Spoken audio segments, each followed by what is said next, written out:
I just remember men coming onto the plane, right? In my mind's eye, their heads were almost scraping the ceiling. I mean, they seemed so tall. It was eerie.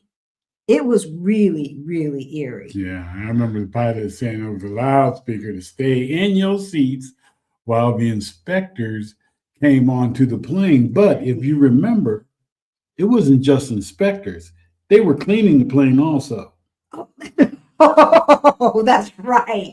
That's right. They were trying to clean the plane while we were in the seat. And it was a full plane. Absolutely full plane. It made no sense. I mean, and they were giving us confusing orders, right? Yeah, whose luggage is this? Right. And then when you stood up to look, they tell you to sit down. Right. Everybody sit down. Everybody sit down. If that experience, oh my God, was anything like it would be to live in that country, I'm good. I'm with you. I'm good. All right. So look, we want to hear from you about countries that you visited that you're like, I don't need to ever come back here again, much less live here. But first, let's introduce ourselves. Hey, y'all. My name's Halisi. And I'm Rick. Welcome to our Black Utopia. On our channel, we talk about money, travel, and life abroad. We help folks who look like us, who are getting close to retirement age and forgot to plan, get their money straight so that they can retire on time or maybe even abroad. And early ain't bad either. Abroad. Early ain't bad. Early ain't bad. All right, sweetheart. So what are we talking about today? Today we're talking about Black Americans. You just got to know not every country is safe for us, or our never lived there list. This is not, and everyone listening better not ever go to these places on this list. It's a cautionary list. So that you're not just thinking about beaches and rental prices and, YouTube videos. We're going to walk through the real filter, but we're going to categorize them. Okay? Like number one, places that are anti-Black. That's right. Number two, places that are anti-woman or LGBTQ. That's right. Number three, places where infrastructure is the issue. And number four, places where corruption is the issue. Number five, places that are cheap, but. And number six, places that are beautiful, but. Look, we have spent years helping Black folks think through life abroad, right? Y'all know that. Like the folks who are coming to our meetup in June, who's coming to our meetup, right? Like the folks who are members of the channel and get to ask us questions behind the scenes every week, as we did just a few minutes ago, which is why I was kind of late, y'all. I'm sorry. A couple minutes ago. Yeah, I'm sorry. It was my fault. I take all of the blame. So we're not talking about a vacation abroad. That's not what we're talking about. We're not talking about Instagram pictures and this and that. We're talking about real life abroad, when you have to deal with housing, when you have to deal with healthcare, when you have to deal with where you're going to get your hair cut, when you have to deal with bureaucracy and racism and sexism and other cultures where your values may not necessarily match. What you going to do? All right. So let's have a conversation. But first, if you're new to our channel, then you might not know, right? Back in 2018, Rick and I were getting close to retirement age. We looked at our retirement savings. It was crazy. Right? Crazy. But we did get our financial act together, and we went from negative 22,000 in net worth to over 1.1 million. If we could do that. Y'all know you can do that. You can do it too. You can do it too. Okay. So what we need you to do, because we know that this is information that needs to be spread, let that algorithm know. Subscribe. Help a brother and sister out. Let us know that you down and you want us to continue making this information. So subscribe. Hit that notification bell twice so that you know every single time that we go live or post a new video, and hit hit that like button. Give us that like. All right, hit that like button. All right, all right, all right, all right. And all right, not only that, what do we need you to do? We need to know from you. We need you to drop this in the chat. What is the one place that you have gone to that you would never live? And what is the real reason?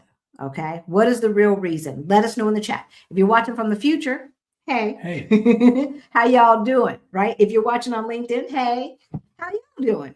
Let us know in the comments or in the chat. Where have you been that you're like, okay, this is cool, but yeah, nah, I can never live here. What is it? Is it racism? Is it women's right or LGBTQ rights? Is it corruption? Is it infrastructure? Cost? Is it cost? Cost of living, right? Or is the culture just not for you, right? Is the culture just not for you? So, and I can tell you, okay, we're going to get to it. We're going to get to it. Let's just start with number one. Places where anti-blackness is too loud to ignore. Okay, this is where we've got to be honest, y'all. All right. And we're going to crowdsource this, right? Right. We're crowdsourcing this because we've only been to where we've been to, and we may not have been to all the places that you've been to. There's a good chance we haven't. There is a good chance that we haven't been to where you've been to. Okay. So we need you to participate. So let's change that banner, and y'all know the drill. Those of you who have been with us for a long time. Put Q in front of it. Right. Put a Q in front of your question or comment. Let us know. Let us know. Where have you gone where the anti-blackness was so loud, right? That it was too loud to ignore. Because here's the thing, you guys. Okay, we were talking behind the scenes, and we're talking about this gathering that we went to last night. We had a game night last night, and I was listening to one of our friends who actually is from Colorado as well, and this family has kids, and they were talking about some big boys called their son, who, how old is he, like fifth grade? Because they're tall for their age. Yeah. So no, he might be like in second or third grade. But I don't know, because it's been a while. I know we've been here. We keep forgetting that we met them 5 years ago, right? But she's still 4 years away from high school, 4 or 5 years away from college. I mean, so that means she's only like 12. So that means he's probably like 9. But when this happened, he was probably like 7. Okay. And yeah, he was called the N-word over here, y'all. Yes, he was. And our other friends whose house we were at, they've got kids as well. And they were shocked. And they said, they only have daughters. They don't have a son. They're like, yeah, no, we haven't ever come across anything like that. But it exists. Okay. I do not want to sell you guys on a bill of goods that there's some nirvana out there, right?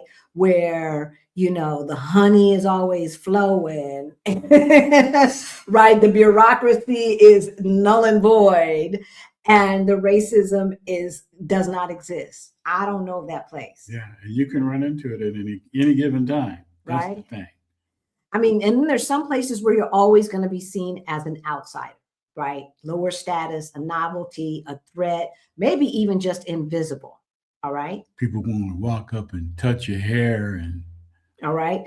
All right. So the places where the anti-blackness is too loud to ignore. Number one for us.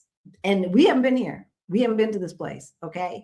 But we have heard too many stories not to talk about. You want me to say where it is? Say it. China. Sometimes they just got the gumption to look at you as a zoo animal. They do. We know folks who have taken contracts in China. We have seen videos from YouTubers and stuff like that who have manage to, create a life in China. That's not what we're saying. But like I'm talking about, what do you want to deal with? Okay. And being aware of of patterns, right? Patterns. Does that mean when you go, you're going to experience all the stuff that we're talking about? No. But if there's patterns, that means the chances are great. Okay. All right. So let's see what you guys are saying about some of the places that are anti-Black. I can't say that we have gone any place. Can you think of any place that we've gone? Anti-Black? Where it's felt really like. I felt, it's not everywhere, but I felt it in Italy. Subtle in different places. The last time or the first time or both times? No, not the last time. Last time in Rome was fine, but because the Pope just died. So, but when we were. You mean J.D. Vance killed the Pope? Yeah, when J.D. Vance killed the Pope. Allegedly, reportedly, supposedly. I think the first time we went, and it was just some of the cafes, and it may not have been a racial thing. It might have been more language barrier. Not, The first time? Yes. I felt it the first time too. Yep. You know where I didn't really feel it? In Venice. No, I didn't feel it in Venice. Oddly enough, because a lot of people say they feel it in Venice. I'm like, okay, so when we were in Rome, y'all, we were going to meet Adelia. I don't know if she's in the chat, but anyway, Adelia from Picky Girl Travel. So we were going to meet Adelia. We were in Rome, and I don't know if this is the same day, but I think it is the same day. We were walking towards one of the train stations, and across the street, there's this white boy, this Italian dude, just like, standing out in the middle of the street, basically, against a little, like, it was one of those little decks that they put the chairs on. So here in Europe, a lot of times restaurants, especially small restaurants, they'll create this little deck that's about the size of a parking space, and they'll put it in this parking space right in front of their restaurant. And then they'll put tables and chairs out there to extend their dining. Right? Outside dining. Right. Yo, when we first saw that shit, we were like, hey. What is it? They call that a restaurant? But now it's normal. It feels so normal. It's amazing what you get used to, because it's been like, this is going to be our 5th summer here. So anyway, that is hilarious though, isn't it? Right. So we're in Rome. We're walking to the train station, and homeboy across the way looks drunk. He had been doing some morning drinking. He's just peeing right there in front of God and everybody. Yep. Against this restaurant's deck, right? So now it's going to smell if they don't rinse it down, if they don't realize and don't rinse it down when people come out there to sit. I mean, just trifling, right? And so there was this African dude who was walking in front of us, and he sees it, and he goes off. He was calling him out. He goes off, y'all. And he was like, look at this. And he's looking around for somebody to co-sign. Right? Well, there were police officers right down the street. I don't see why they couldn't see the guy. Right? Because they were right there. And so African dude, he's, he's talking out, walking and just kind of talking out loud. And he turns around and he sees us. Oh, fellow Black folks, right? So he's like, you see this? And he's speaking in English. And I assume that he assumes that we can understand English, right? And so if that was a black man, these police, you see the police right there, they would be all over him. So even though,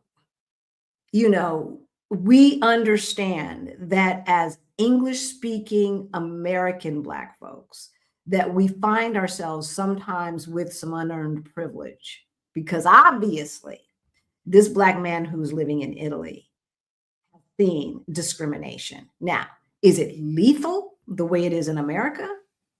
Probably not. Probably not. Although they do have their prime minister is She's MAGA. she's MAGA, but Trump pissed her off because Oh, she pissed Trump off. well he pissed her off because he was fussing at the Pope. Oh, the Pope. That's right. That's right. And then she said something else that she wasn't going for. Yeah. So It's like, yeah, y'all fight each other. Exactly. So and so here's the thing, folks. That we know that Black folks are living their best lives in Italy. But it wouldn't be my first choice. Could I live in Italy if I had to, if it were safe and I had to? But would we prefer to? No. We're talking about places that, if given a choice, we would never live. And Italy is one of them. Do I want to go back and visit? Yep. Oh, yeah. And buy some of that inexpensive leather? Yep. Yep. And eat some of that good pasta? Yep, and yep. Live there? Nope, and nope. Anywhere else? The only other place, well, and as much as I love Spain, but I'm gonna leave it at that. Don't leave it at that. What did you feel? Say it. People need to know, right? Y'all don't want us to sugarcoat this because everybody always accuses people who are on these platforms of sugarcoating life abroad, of acting like everything is always so perfect and that we live these charmed lives. Well, y'all, we do live a charmed life. I'm going to say that because it feels like we don't have to take a vacation from our lives. And for that fact, I'm thankful. But it's not perfect. I still ain't got my residency card, my renewal. And they're still printing it. I got through this week. They said they're printing it. Y'all said you was printing it in February. Okay, so everything is not perfect. But I'm not going to lie. I could live in Spain. Okay, but first let's talk about what you felt and what you saw. I could live in Spain. I guess where it was just where we were is too homogenous for me. Which place? Because we stayed in a lot of places in Spain. In Girona. Okay, Girona. Yeah, Girona is definitely homogenous. Beautiful and it's place. A small town. It's small. Yeah, I can. It's university. It's their whole thing is Lance Armstrong. Who gives a shit about Lance Armstrong? Yeah, it's a big biking community. They still have a medieval village. Yeah, it was just. It's too small. But did you feel racism? Well, in the services or anything? No, the restaurant we went to. The one guy that had the store that I wanted to go punch out. Okay. Because we were talking about this yesterday, weren't we? Yeah. Okay. So what had happened was they had this store. It was weird. They had this store where it seemed like everything that was in the store was in the window. And okay. I don't say you can move around in the store. Truly, right? And so I saw something in the window that I wanted to purchase, but I was like, but they don't have prices listed. So there's two things. I can go in and say, I want this. I think I want this. How much is it? Which, of course, we were raised not to do. We were raised to go discreetly look at the price and then decide. Right? Because they say if you have to look at the price, you can't afford it. Well, that's baloney. It's like, do I want to pay this price for that thing? And so, I go, and first of all, they don't speak Spanish. They speak Catalan. Okay. I don't know Catalan. I know Spanish. Well, I can speak some Spanish, especially transactional Spanish. And he was not feeling it. And he had zero patience. He was basically like, look, you just tell me what you want based upon what you see in the window, all in Catalan, but there's enough Spanish and Catalan that I understood what the hell he was saying. And then you come tell me. And he had all types of attitude jumping off the yin yang. Yeah. Right? So, yeah. And I mean, that was the only one that I really experienced. It just angered me. And then the people want to speak Catalan. They didn't want to hear Spanish. And it's like, y'all need to work this shit out. You know, it's like, I mean, like, this is Spain. Y'all need to work it out. On the one hand, you know, I don't go for the "you're in America, speak American" thing, right? Like we say that all the time. And so when we go to other places, right, we try to respect and speak their languages, or at least, you know, deal with them with the apps or something. In other words, we don't get an attitude because they don't speak English. No. But when you have, like, it is not common knowledge, I don't think, for the average tourist to know that there are 2 languages spoken in Spain. No. I don't think the average person would know that. But they had attitude up the yin yang. Oh, Now, yeah. the tennis shoe place, Tissue paper, they were they fantastic. were great, right? Yeah, they were selling us some hokas. Yeah, they were fantastic. The guy that made the falafels and right, stuff the like homemade that, falafel guy, right? he was amazing. He I was mean, cool. a lot of, you know, when we went to the phone store and stuff like that. Yeah, they were cool to get But our SIM cards. Were they Brazilian? Was he Brazilian? The guy that Actually, I think he was. I think he was speaking some Portuguese, right? Yeah. So Right. I mean, different places you go, it was great. It's just a couple, and that's pretty much anywhere you go. You just got a few people Yeah, that but just kind of ruin. there's a feeling, right? There's a feeling that whether you feel welcome or not, and then you got to decide, what is it about? Is it just that I'm foreign, or is it that I'm Black, or both? And I never felt threatened. Now, Yeah, no. now the following year is when they were squirting people with squirt guns. Yeah. All the tourists and stuff. I'm glad I wasn't there for that, because I'd have probably caught a case. You gonna squirt me with a squirt gun, really?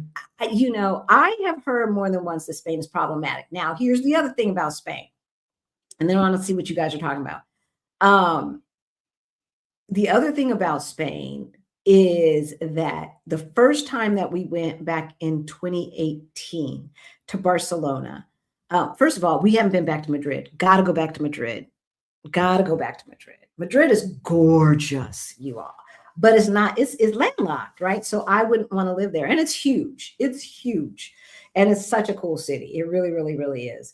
But anyway, so we went to Barcelona in 2018. We went back to Barcelona in 2024. Something like that, 2024, I think. And maybe 20, I don't know. Yeah, I don't know. Since we've been living in Portugal, the years going together. they just meld all together, right? And the first time that we went to Barcelona, it seemed a lot more chill, a lot more diverse, right? Yeah. A lot more. And we stayed actually at a hotel. Yeah, we were at a hotel, so we didn't stay at an Airbnb. But we walked a lot. Because we didn't understand the public transportation system and didn't know about cool apps that exist today. Maybe those apps didn't exist back in those days, who knows? But so, and I say that we walked a lot because we walked to the famous chapel, we walked to the famous park, and those were way inside the city, and we were staying close to the water. Mm-hmm. So we walked through neighborhoods. We got to see, feel, and experience Barcelona, and it felt so different when we came back. Yeah, it was totally in 2024.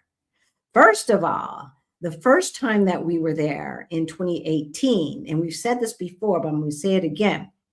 Along the marina, there'd be all of these booths set up, right? Mm-hmm. All these booths set up with folks selling food, you know, taffies and things like that, sweets and things like that, as well as knockoffs and what have you. But I'm sorry, I'm getting a little hot. But and lots of Africans out there selling stuff. Some of them with just a blanket laid out with sunglasses or knockoff purses or this or that or the other. But then some of them have full-fledged booths and stuff like that as well, with African garb and whatnot. Cool, right? So the marina is crowded with tons of foot traffic. Tons, right? As a matter of fact, I even lost him at one point, and I was scrambling trying to look for it. You remember that? Oh, yeah. When I lost you? And so, or you lost me, we lost each other. I don't know, y'all. Obviously, we found each other. But that's how many people were on that marina. Now, when we went back in 2024, it was empty. And there was a big old sign saying no solicitation, no vendors, no this, no that, no commercial. Da, da, da, da, da. What do you think that was about? Do you think the people who own those big ass yachts in the marina complained? And then what I wanted to know was all those people who were making money, like where are they now? Where are they?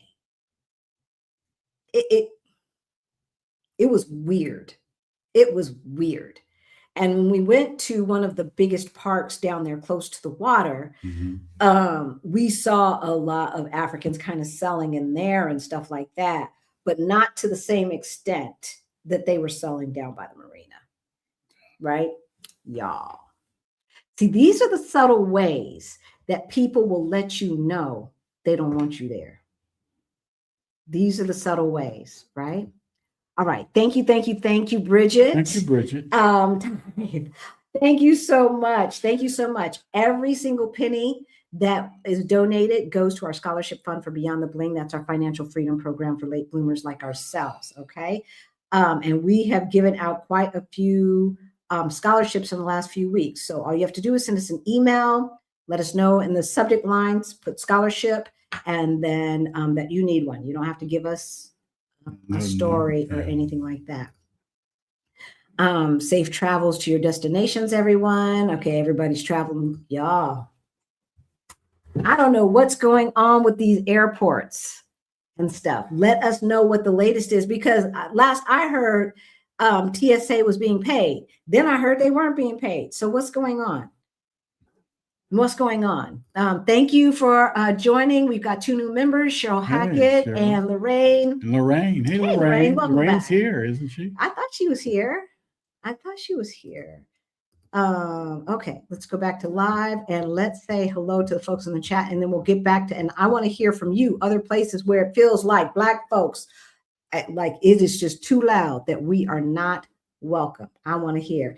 Hey, Crystal Woolworth, she says, hello, Utopians, on this beautiful Sunday. I hope everyone is having a great start to their week and not getting the Sunday scaries, right? Not getting the Sunday scaries. Hey, Josette, good to see you. Abundance Now is in the chat. I am Karen Louise. Hey.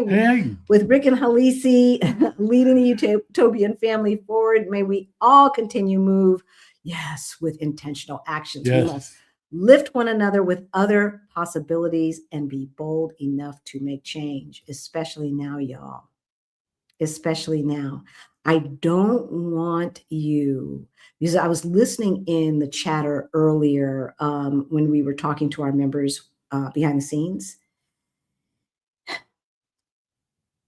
Don't be overly optimistic, because things have always worked out in the past. We are in uncharted territory, okay?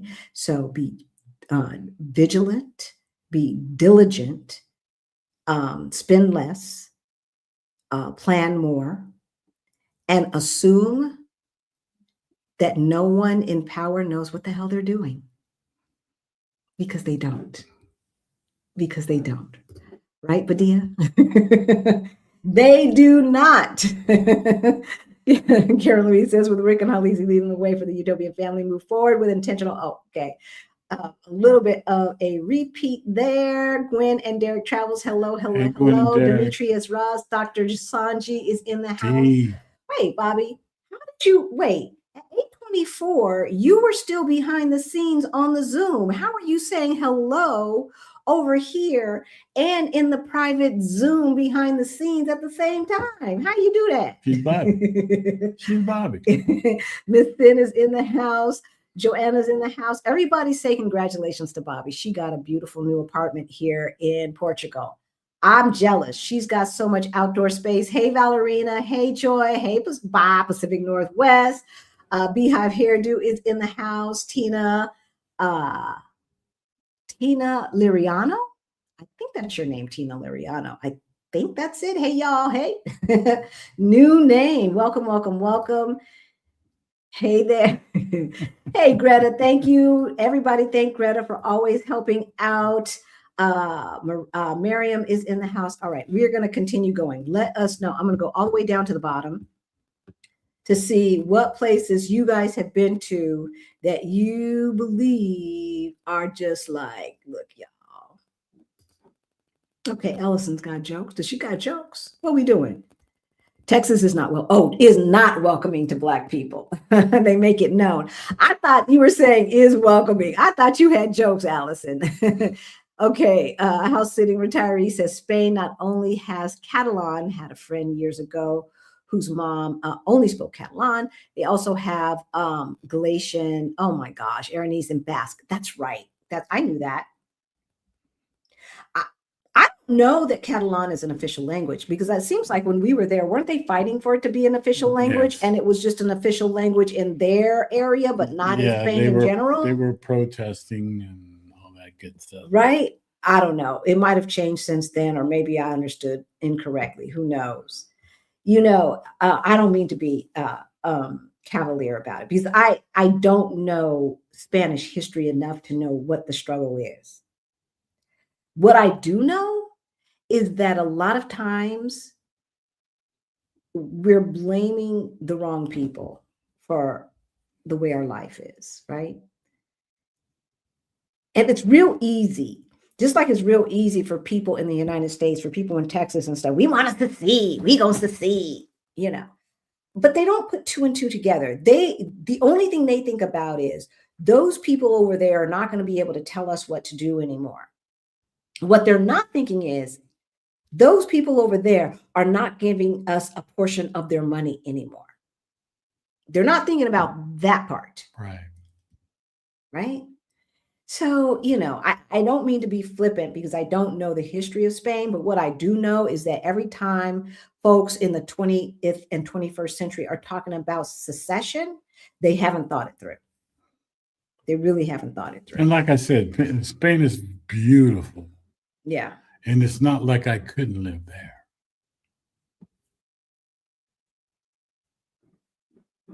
Okay. I'm trying to find what you guys are talking about.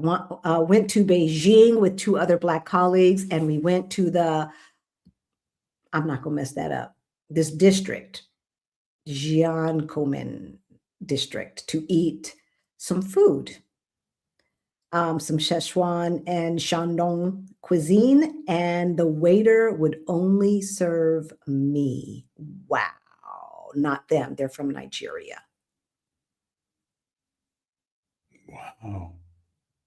Wow. Yeah, see, that's what I'm talking about. Like, life is too short to be dealing with that. It's just like, there is no way that I'm going to go from America to that, right? Hopefully my daughter and I make a trip to Mexico next year. We hope you do, Joanna. We hope you do. Spain has 4 main languages: Castilian, Spanish, Catalan, Galician, Basque, plus dialects. They do have too much racism for my taste, particularly in the north. Yeah. And even another friend of our Black Utopia whom we interviewed, she lives in the countryside, and she said at first it was a little bit difficult. Her husband is Spanish, so that probably helps. And then at this point, you know, they know her, right? And so you know how that goes. Then they make exceptions for the ones that they know. So yeah, we walked the city in Barcelona because we walked from the water all the way to what's the name of that park? Güell. Yeah. Güell. Guell. Gwell. I thought it was. I think it's GU. That's something else from his name. Yeah, that's GUEL. Yeah, GUEL. Right. So and then or back. We took the bus up and then walked back, and then to the Sacred Family. I think it's Sacred Family or Family of the Blood or something like that. You know, the big cathedral that's always under construction. We walked there as well. So yeah, we walked Barcelona. And yeah, the feeling was great, but it felt very different when we went back. It felt very different. The single men are taller and tan in Spain. Okay, CK. Okay, well, yeah, we liked Barcelona as well, but had we never had we never lived in Portugal, we might have been really, really happy in Spain, right? Couldn't you see that, sweetheart? Yeah. Coming from America, going straight to Spain. But once, we got to discover life here, and the fact that people assume that we are Portuguese here, it makes a big difference. It really makes a big difference. South Korea, which I'd visit again, was odd. Even with a Black presence, the military, Yeah, the of course, military. the staring was insane in a few places. I decided to let them know and pretended I was on a runway. I love it, Professor. I love it. Okay. CK is saying Italy was also offended because the US or Israel opened fire or bombed Italian military, right, that were securing UN workers. Yeah. Yeah. They had a couple of things to be pissed off about, if I remember correctly. Let me make sure that I didn't miss anything. CK also says, I think an elderly woman in Lisbon called me everything but a child of God as we were walking during the festival last year. It was in Portuguese, so I didn't try to understand. She was blessing you. She was blessing you. Where were we? Where were we, CK? Because here's the thing, you guys, it is against the law to say racial epithets here. It is against the law. It's against the law in Britain as well, okay? So don't get it twisted. A friend of ours was talking last night at the party, talking about how they were walking and somebody said the N-word. Now, they were from America, wouldn't you just know? But they were in England, and he was like, police. Police came, and his behind that American went to jail for calling another American the N-word. Okay. This is what happens over here. So it is against the law. Hate speech is against the law, and you can get arrested for it. Mm-hmm. It's not just a slap on the wrist as it is in America. So, yep.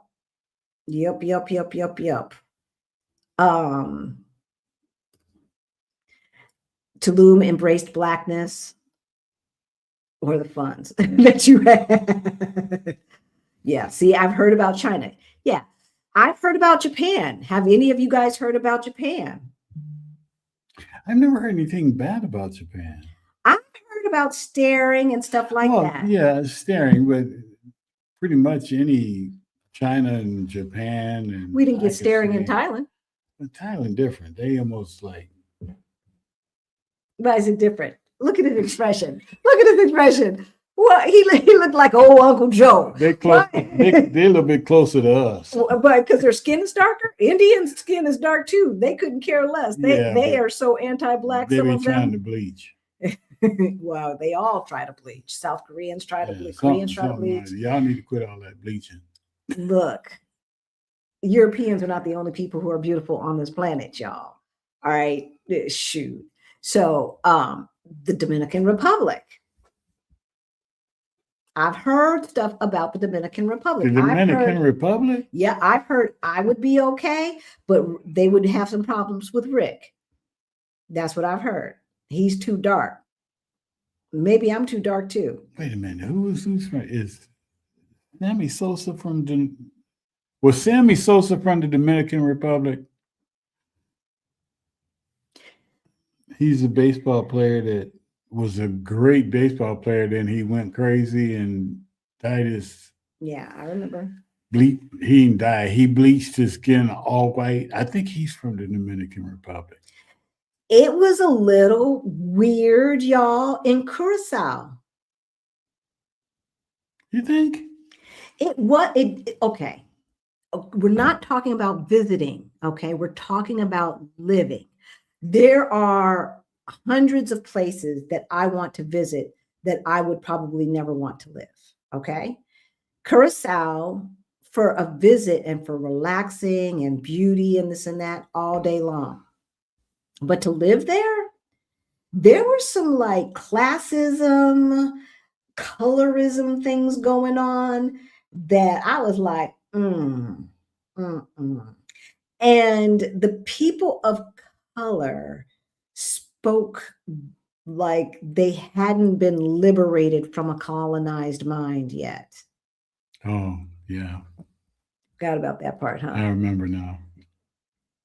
Okay. So, sometimes things are subtle. And Abundance announced that I divorced the DR.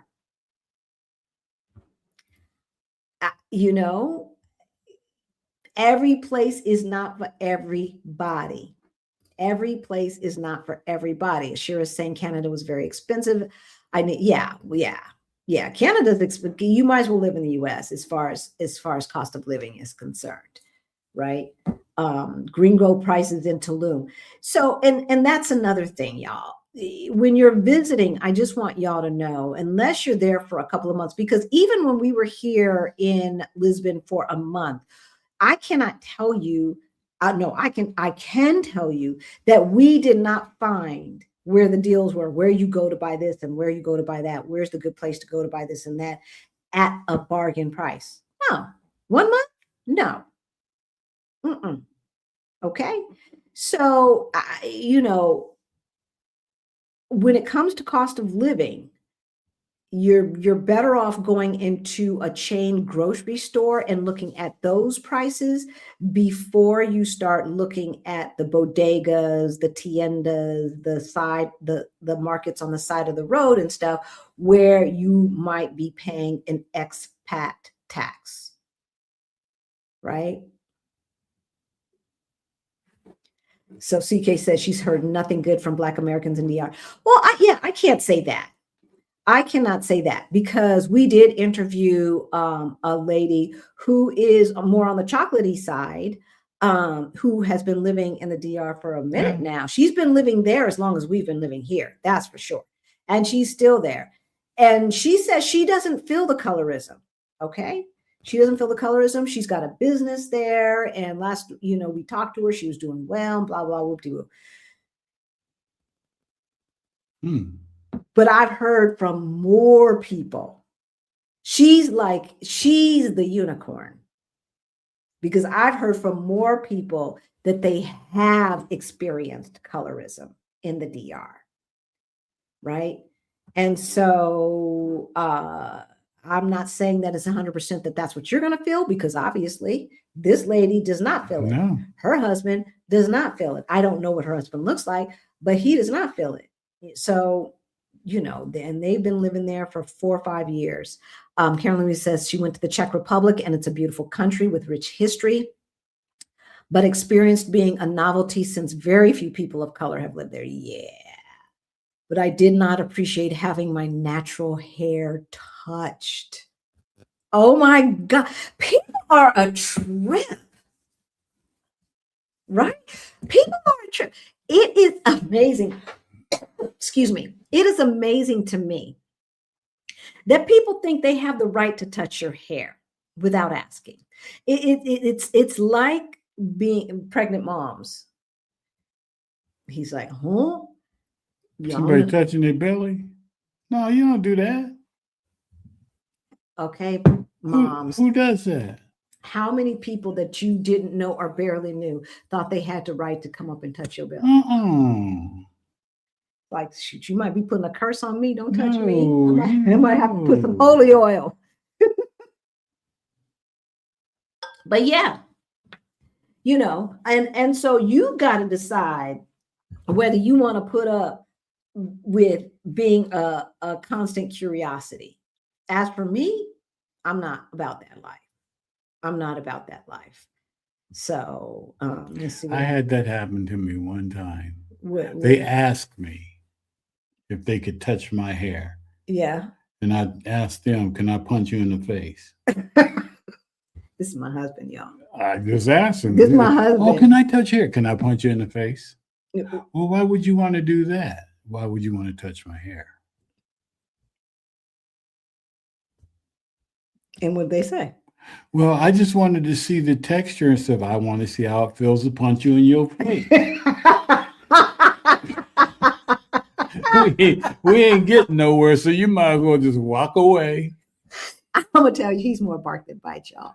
I've been hearing he almost punched somebody for about 25 years now. I almost see that man. Hey, I almost. I did all those times. I almost, went off and just, but Lord was looking out. The Lord was looking out. Lord was looking out. He didn't want me to catch no case. He didn't want, because I'd left you behind in there. Get while the getting is good and get out. You are absolutely right, Bridget. No, seriously, you guys. Seriously, what is coming down the pike is not going to be like anything that we have experienced. All right.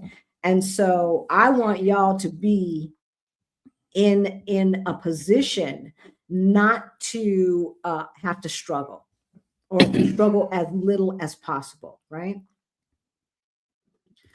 All right. House Sitting Retiree says, don't think it's always racism personally. Some of it is nationalism and definitely colorism. To me, colorism and racism are the same thing. If you're white and you are into colorism, that's racism. If you're Black and you're into colorism, it's colorism. Right? Mix in hate and stereotypes and it looks and feels the same. Exactly. Exactly. Like, who's the printing? I don't know what you're talking about, Allison. I don't know what you're talking about. China is another place to live. Place to live, Dr. James, or a place you wouldn't want to live? Huh? Inquiring minds want to know. Inquiring minds want to know.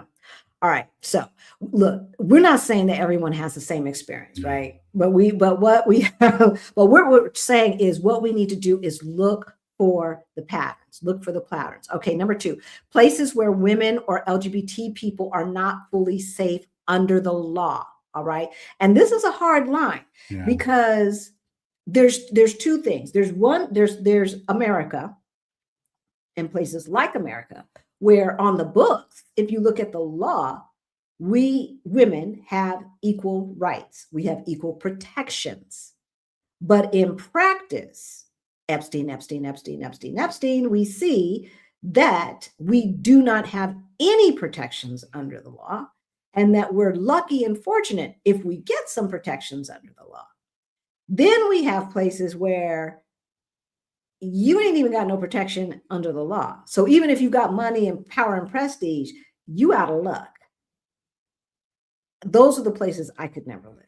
I'm sorry, right? So obviously, any place where they're under Sharia law, or what I understand to be Sharia law, because let me not lie, but any kind of, or in any country where the orthodox of that religion is in charge, I don't want to live, because I know they got issues. Now Portugal's a Catholic country, but it's not like the Orthodox Catholics, right? The really conservative stricts that rule this country. You wouldn't even know that it's a Catholic country, y'all. Right? Because if the law's right, inferiority into the law is going to affect your daily life, right? And that's what matters. That matters. Right? That's what matters. So, where now off the bat, we can just talk about Saudi Arabia, the UAE, Qatar, Morocco, Egypt. I've heard Jamaica can be problematic. Okay. I remember I had this mentee from Jamaica, and she came to me through professional means. So she was a professional mentee, not like a, social mentee. And she was talking about the fact that it was basically just common knowledge and assumed that if you were a female working in the corporate world, that you were going to have to sleep with somebody to get promoted. And it was assumed that any female who got promoted had to sleep her way to get there, regardless of how brilliant she is or is not.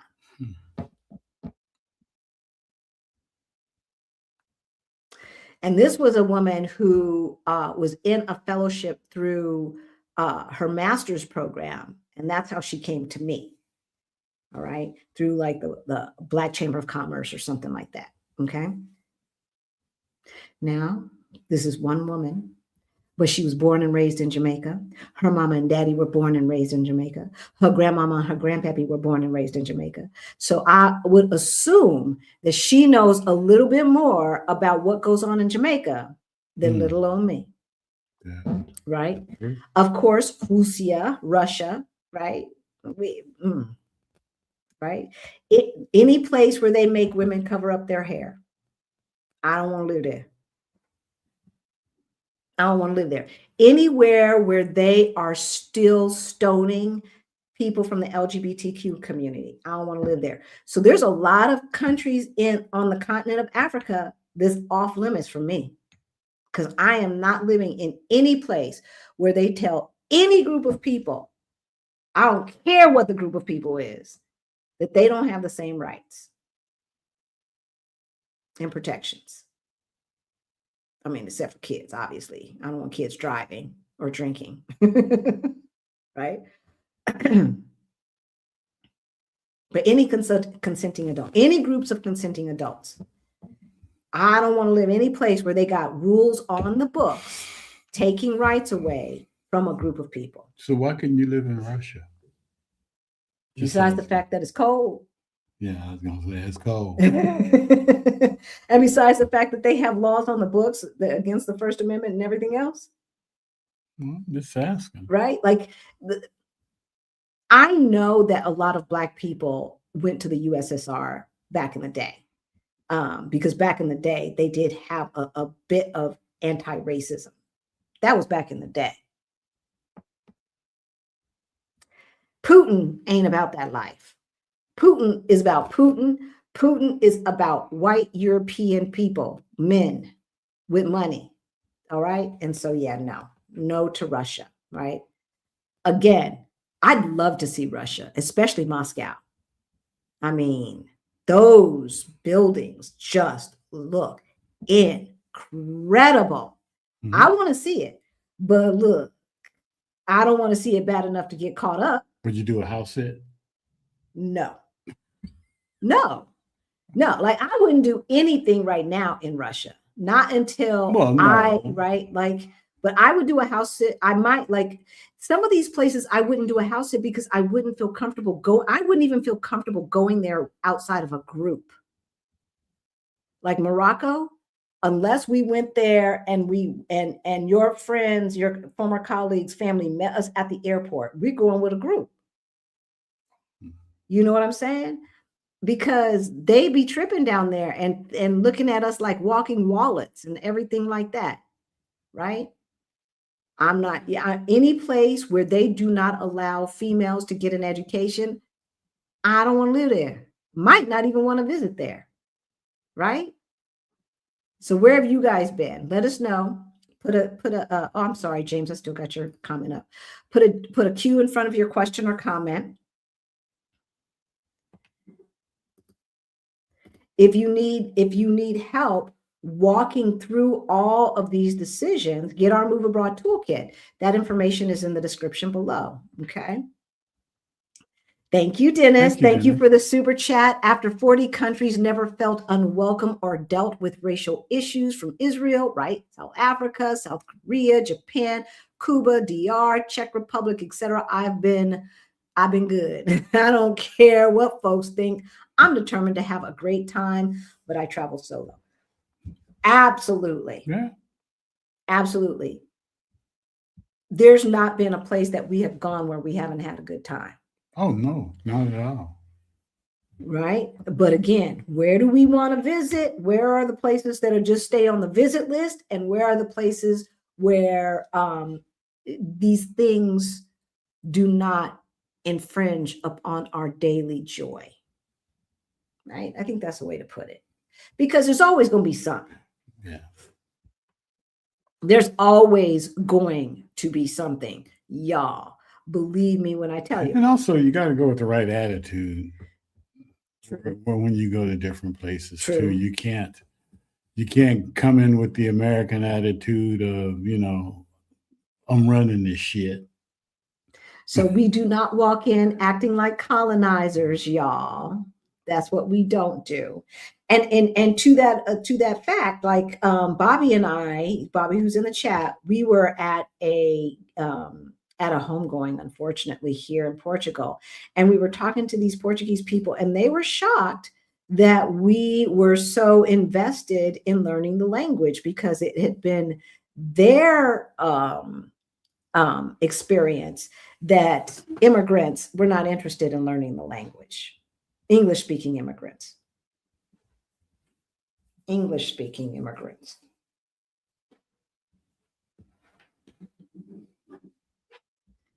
I'm just saying. Let's say the blokes.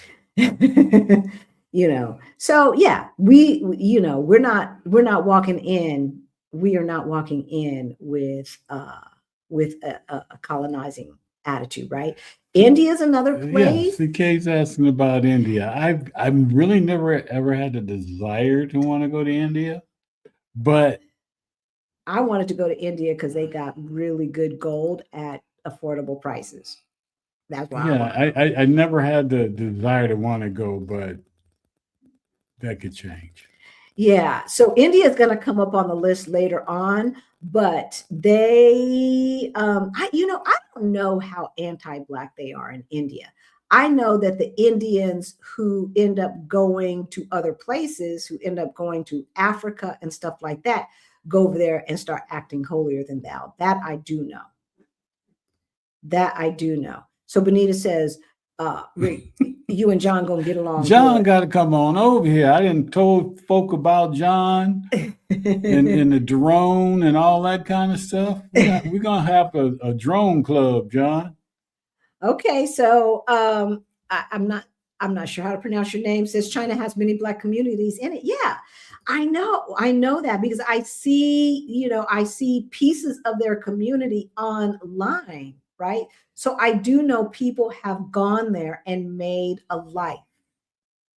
You have to decide. And things might be changing in China too. I think it is going to change. And I think that if you stick within the major cities, you're not going to have to deal with a lot of this because a lot of those folks have been exposed more to folks who are not Chinese. And as we go along and they become one of the only world powers, because the Lord knows the United States is insolvent, they probably will be getting more folks immigrating to China. But as long as they keep stuff locked down the way they do, they're not going to have a huge amount of immigration. I think it's going to be sporadic. Because the people, I don't know too many people who go to China and say, this is where I'm going to be until whenever. Usually it's like, I'm going to do this from this time to this time for this, because for this and this and this, and then I'm out. Now, that's not everybody, but that is everybody that I've ever heard of. What's that touching there? Hi, everyone. China has communities in some areas. Many Africans have businesses in China. Good. Because Lord knows China is going to Africa and starting a bunch of businesses and doing all kind of things. And that's why I was saying that's probably one of the reasons, because they're doing that. China is trying to help. I mean, they're getting something out of it, but develop a whole lot more African countries and stuff like that. Yeah. So you ain't got to move to China. You could be right there in Africa. And there's tons of Chinese in Africa, but they don't act like that. And obviously, the Chinese in Africa don't act like that. But yeah. But my question is like I want to hear from African leaders. Like, how are they coming at y'all? Right? Like, are they coming at y'all like Big Daddy, like America used to come at people? Or are they coming at you with a win-win type of solution? That's the only thing. Mm-hmm. And I don't know. It appears that they're coming correct. But looks can be deceiving. I know a lot of Black Americans who don't perceive or recognize racism. They are not like us. I don't know any Black American. Do I know any Black Americans who try to act like racism doesn't exist? Y'all. I don't know. I don't know those people. I do not know those people. South Korea is also bizarre because of K-pop warships. I mean, outright steals Black music. That's right. Dress, dance, inflection. That's right. And make bank. But glass ever full. Now, you know, this is how it goes. This is how it goes, right? First, they got to ghettoize, right? Then they have to gentrify what we do. And then they monetize what we do. That's what they do. That's what they do, right? First, they try to act like it has no value. Then they steal it. And then they make money off of it. Then it dies out. Yeah. But not like ours, because ours never dies out. Ours doesn't die out. I read that a Latina cop in Houston was fired because she was saying all these racist rants against Black people. Her proximity to whiteness didn't save her. No, it didn't. Was she in Houston? I thought she was in Florida. But yeah, no, I think she was in Houston. I've been to Japan 2 times and never had an issue with looks. Good. However, Japan is becoming anti-immigrant and not enjoying the level of tourists that they have been receiving. Okay, interesting. They also probably are not enjoying any sex because I hear that they're like not having babies. That mess that Sammy did was wild. He looked like Dracula after the bleaching. Oh, Sammy Sosa. Oh, now that you say that, I remember that. Sammy Sosa was darker than me. So, see, and when he got out of baseball, he was like Michael Jackson. He's whiter than Trump. So Benita says that's how the DR is, that I would be okay, but that you wouldn't. Wow. I don't know, y'all. I don't know. Okay, my friend and her husband lives in Morocco, and she doesn't seem to have a problem as a woman, and she is a little pistol. I asked her about racism when we spoke, and she said she hasn't experienced it. There you go. There is a friend of our Black Utopia who is she a member? I think she's a member, and she's in our Side Hustle Challenge as well. She lives in Morocco, and she's lived in Morocco for almost a decade. And she's told us, you know, when you live there, she's very fair with straighter hair, that, you know, Black person. But the people who look more like Rick get it, that they get it. She couldn't even hire anyone when she was principal of this international school. She couldn't even hire anyone, or vice principal, whatever she was, that looked like Rick. Yeah. So, you know, again, one person's experience is not going to be everyone's experience. That works both ways, good and bad, right?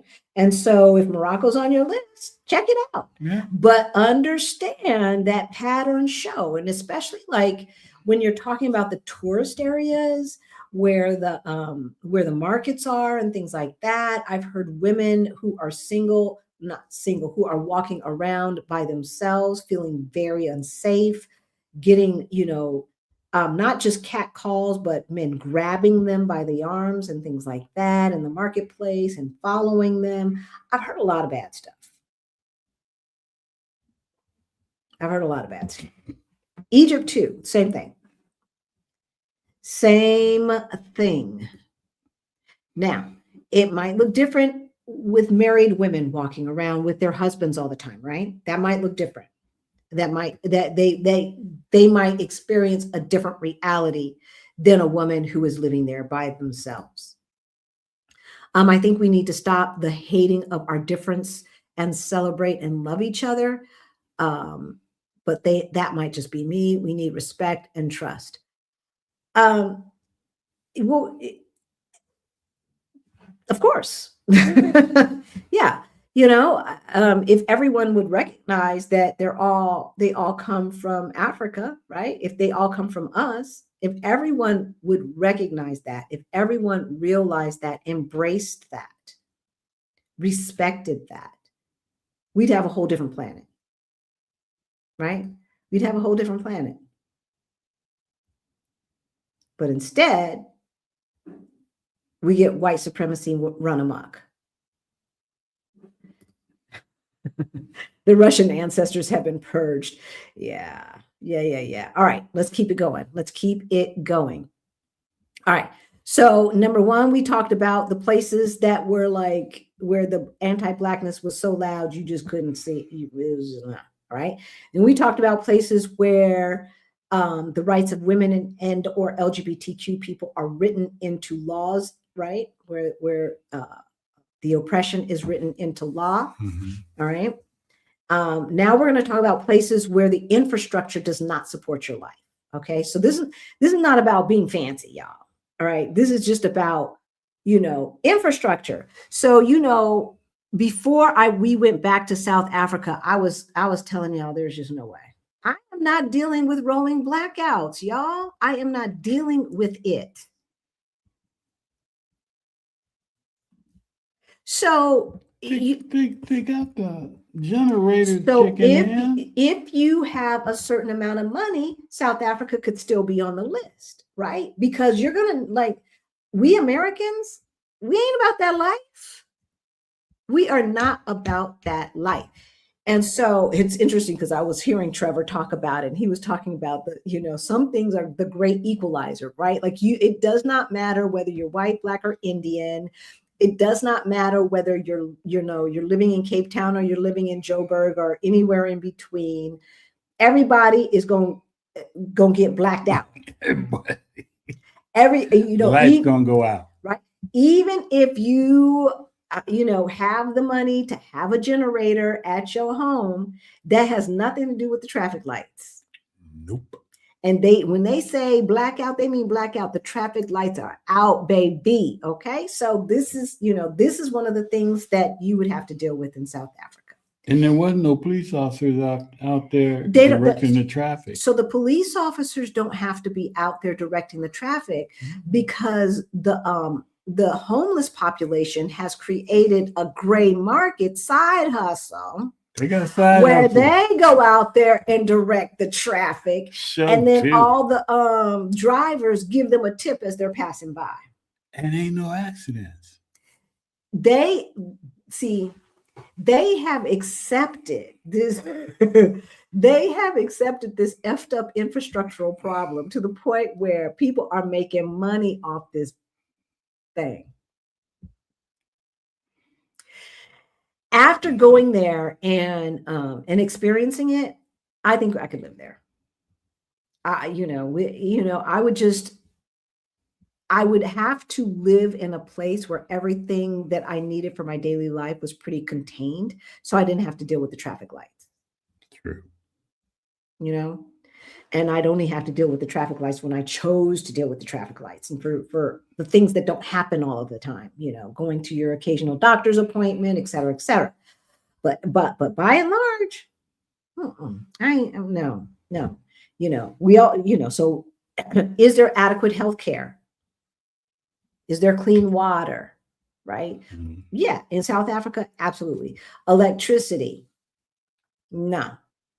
Transportation?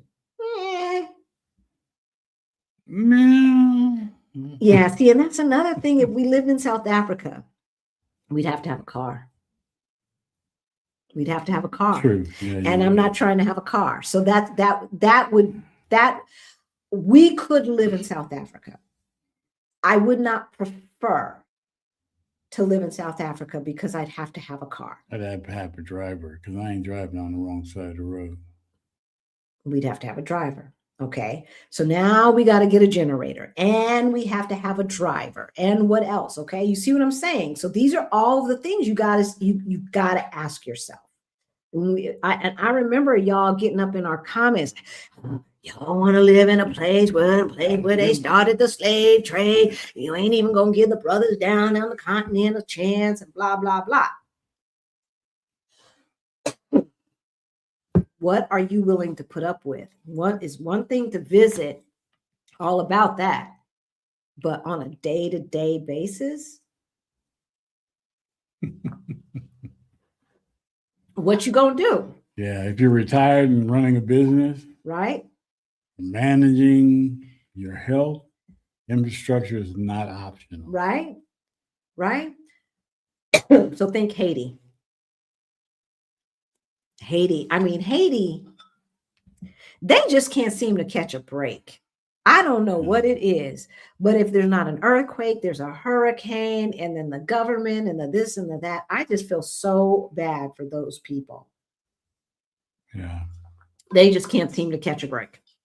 Even Nigeria, right? Nigeria's having issues, right? Ghana, outside of the major cities. Outside the major cities, yeah. You're going to be running into some infrastructure issues. Well, hell, even like Medellin, Colombia, once you get outside of the city proper, or the city metro area of Medellin, and you start going out into the exurbs. Okay, you're right. Called the exurbs and the more rural, you're not going to have, transportation, public transportation like you do in the city of Medellin and stuff like that, right? Kenya, outside of Nairobi, you're not going to necessarily get your high-speed internet and your this and your that and all of that stuff. Right. India. Depending on the region. Right. Philippines, right? Power, internet inconsistencies. These are all the things that you need to think about. And of course, right now, with the melon felloning, Asia is feeling the brunt. Asia is really feeling the lack of power and resources and things like that. And so that's another thing that I would be thinking about right now. Where can I move where, excuse me, that is powerful enough for America not to be effing with it? Now, Portugal on its own is not, but Portugal as a part of the EU is, right? Greenland on its own is not, but Greenland as part of the EU is, right? So, it feels like Cuba's been left out to dry and they're hungry and hot and, what have you. It's ridiculous. It is ridiculous. So just be aware. Just be aware. I believe that South Africa, I know Elon is trying to hold South Africa hostage with their Starlink and stuff, but I'm going to tell you, these American companies are about to get a comeuppance, y'all. They are about to get a comeuppance. We've talked about this before, but it is even increasing with the governments here in Europe getting away from the government using American software. Yeah. Well, like I said, Namibia was saying that Elon got to give up 51% of Starlink to the people of Namibia. If they want to operate there. If they want to operate there. South Africa should have done the same thing. Right? Right? South Africa should have done the same thing because it's ridiculous. All right. I'll look to see what you guys are talking about in a minute. Number 4, places where corruption becomes a daily life problem. All right. Corruption is not just politics, y'all. No. All right. It shows up when you need like a permit. It shows up when you're trying to file a police report or a visa renewal, right? Or access the healthcare system, right? When your safety depends on systems, you need those systems to work, right? You don't want to have to be paying somebody under the table for them to try to look for your stolen car or find the person who just, robbed you at gunpoint. Right? I'm see, that's one of the things that I've heard about Ghana. Once you leave the city, right? They be doing that nickel and diamond stuff. Okay. So some friends of ours who actually live here in Porto, they lived in Ghana for a while before they moved here. actually a while before they moved here. And one of I will never forget this story. And this story, they said, basically exemplifies the kind of stuff that you have to go through in Ghana, you know, story. Mm. And some of you have heard the story before as well, but they were trying to get from point A to point B. And so they called an Uber, and the Uber driver was like, well, look, I can't take you to point B, but I can take you to point A plus. All right. And that's going to cost you $20. And I'll take you to A plus. And when we get to A plus, my boy over there, he can take you to point B. All right. So you're going to have to give him another $20. So I'll leave you at A plus. He's going to pick you up at A plus and take you to point. Yeah. It's like, come on now. I'm not about that life. I'm not about that life. Maybe if I were 30, I'd put up with it and find it a challenge to see, you know, make sure that I wasn't getting taken advantage of, or this, that, and the other. But today, I am not about that life. All right. So I need the systems to work, right? And I need the economy to be strong enough where the majority of people do not feel compelled to try to hustle you out of your money. Right. All right. So Nicaragua, no surprise there. Venezuela, no surprise there. My friend, my Spanish tutor, who's born and raised in Venezuela, her mama born and raised in Venezuela, her grandmama born and raised in Venezuela, don't even want to live in Venezuela. So I sure as hell don't want to live in Venezuela. Right? Mexico, depending on region. Right. So historically, more challenging states and regions in Mexico, because you know Mexico's always on our list, and we do have permanent residency in Mexico. So we're talking about the Michoacan, the state of Michoacan, so long-standing cartel presence there, right? Parallel power structures. The area of Guerrero, okay, Guerrero. And that includes Acapulco, right? There's high levels of violence and weak governance, but I've heard about that Baja California area for a while, right? I can't even pronounce this place. Zacatecas, a recent surge in cartel conflict. The border regions in general. And we always talk about the borders. We do talk about the border regions, and America is halfway to blame for that, if not more, all right? Organized crime, border crossings, trafficking, both with gun trafficking, drug trafficking, human trafficking. All of those dynamics are going on in those border towns on both sides of the borders, okay? Both sides of the border. In Sinaloa, powerful cartel presence, right? So part of Chiapas, right? And so you're not moving to a country. You're not moving to Mexico. You're moving to Puerto Vallarta. You're moving to Mexico City. You're moving to Querétaro. You're moving to San Miguel de Allende. You're moving to Merida, right? That you're moving to a city and state, right? That is taken care of. Is the difference between saying, you know, I want to make a lot of money, so I'm going to move to Oklahoma, or I'm going to move to New York, Atlanta, or LA, right? If you want to, you know, have a good chance of getting, you know, murdered, move to certain parts of New Orleans. Yeah. Right? If you don't, move to the cornfields of Iowa, right? It's not all America, right? It's not all Mexico.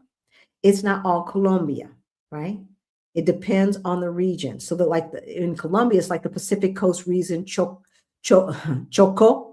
parts of Valle del Chacra, Nariño. So those are unfortunately predominantly Black regions. They have rich culture, but of course, they're underinvested. Of course, historically underinvested, right? And so they have weak infrastructure, limited healthcare access, you know, but lots of police, right? This is one of the clearest examples of when a place is so culturally rich, right? But it's not equal, right? And so it's really functionable and lively and all of this for some people, but then some groups of people get left out. No surprise, no surprise. But we're talking about, Bogota or Medellin proper, Calle, even Cartagena, right? We're talking about places that, there's an expat network and you'll be good to go. Now, I already said Cartagena's too small for me. That's not a place that I would ever want to live, but I could live there. There's lots of Black folks there, which I always like. The food is good.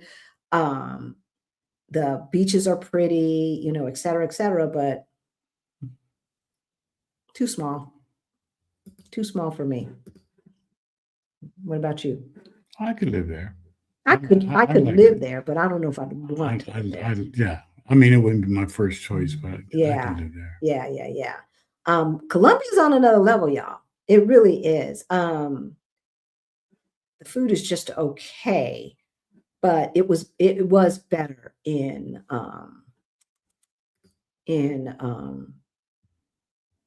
Cartagena. Okay, so we answered that, and that one, and that one. So Allison says, because my daughter is in the LGBTQ community, I looked for a country that is accepting. Yep, one of the reasons why countries in Africa are off the list. That's the thing, you guys.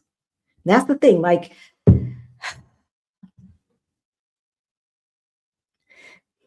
it's not as if we do not appreciate what moving to a country where we are in the majority would mean. But and especially those of us who are 50 plus, need to be realistic about what we want our lives to look like. And I know, like, I was listening to something that Rashida's guest was saying earlier today, and I love it because,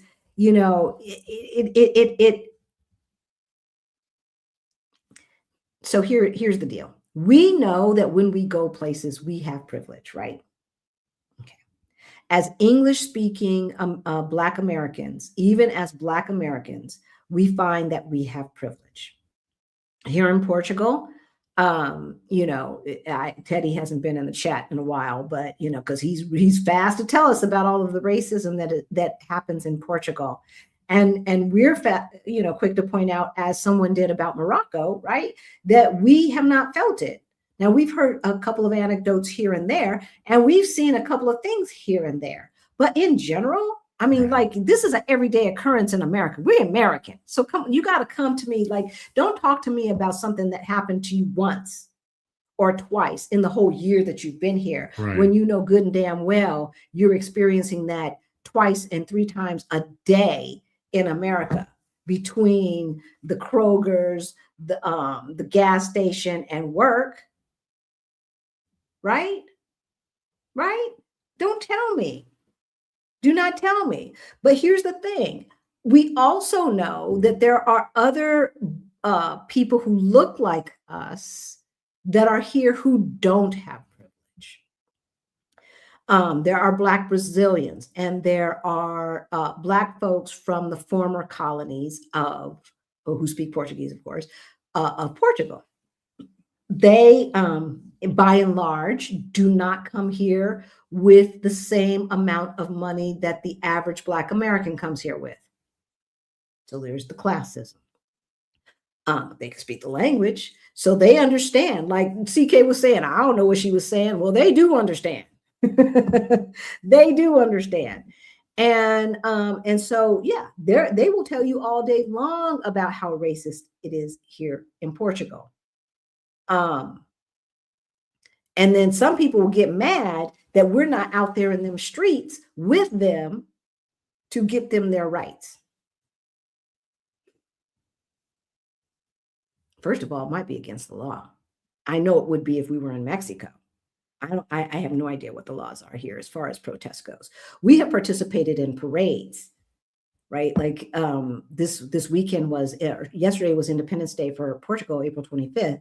And there's a big parade and all of that, and you can walk and march, but that's a celebration. That is not a protest. And so, yeah, everybody, there was a lot of us out there doing that yesterday. But yeah, right? Like, why is it our job to make sure that people in the rest of the world have rights? No, I want to know.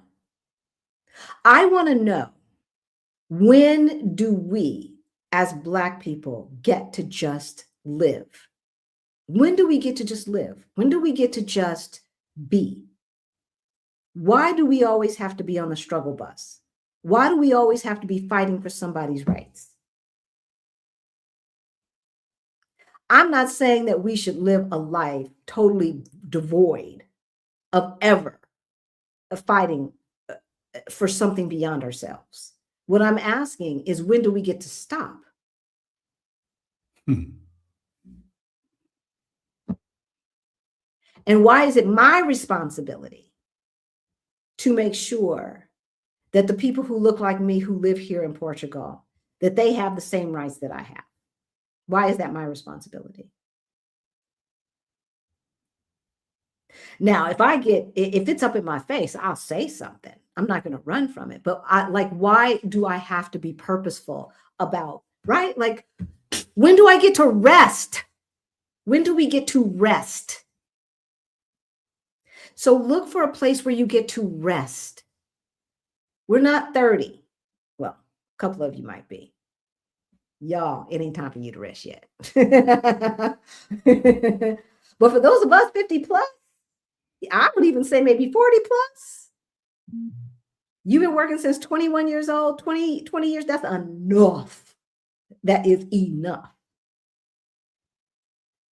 So anybody who's watching, make sure your nieces, nephews, and kids know 15 years. That's it. That's all they should give to the system.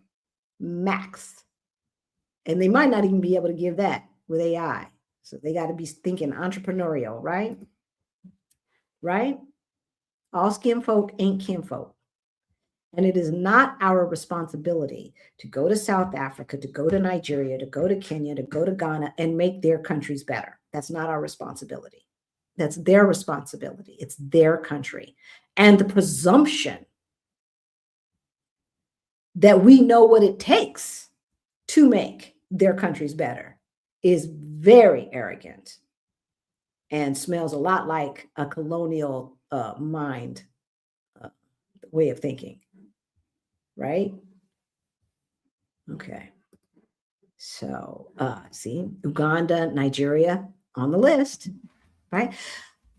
Although I have heard amazing things about Kigali. As a matter of fact, somebody that we just ran into just came back from Kigali. I can't remember who that was. Kigali. So, that's Rwanda though, not Uganda. Rwanda. But yeah, okay. So let's cleanest city in the world. Yeah, that's what they say. White folks in the US also think that they can touch our hair. It happened to me frequently as a child. I'm now 59. Okay, yeah. As a child, yes, glass ever full, because we're basically the same age. But like in the last 20 years, and see, I went to an all-black school. When I say I went to all-black school, I went to all-black school. Black and black, black, black. We have one white girl in our grade, not in the class, in our grade, and one white boy in our grade. That was it. Leslie and Tammy, that was their names. If they're still alive, that still is their names, probably. That was it. So I don't know. I didn't go to school with a bunch of white folks trying to touch my hair. I don't know. Sorry. Even when I used to go to summer camp, though, I went to summer camp at the Jewish Community Center. Yep, we didn't have a YMCA, and even they didn't say no nonsense like that. Not in San Diego. But yeah, they do infantilize us, right? They do. White folks, white supremacists, not all white folks, but white supremacists want to think that their job is to be our mommy and daddy and make sure that they know exactly what we're doing and where we're supposed to be and where we're supposed to go, and let us know when we're doing something wrong. That is their job in their mind. And I am over it. I'm over it. I don't know about you. But I'm over it. All right.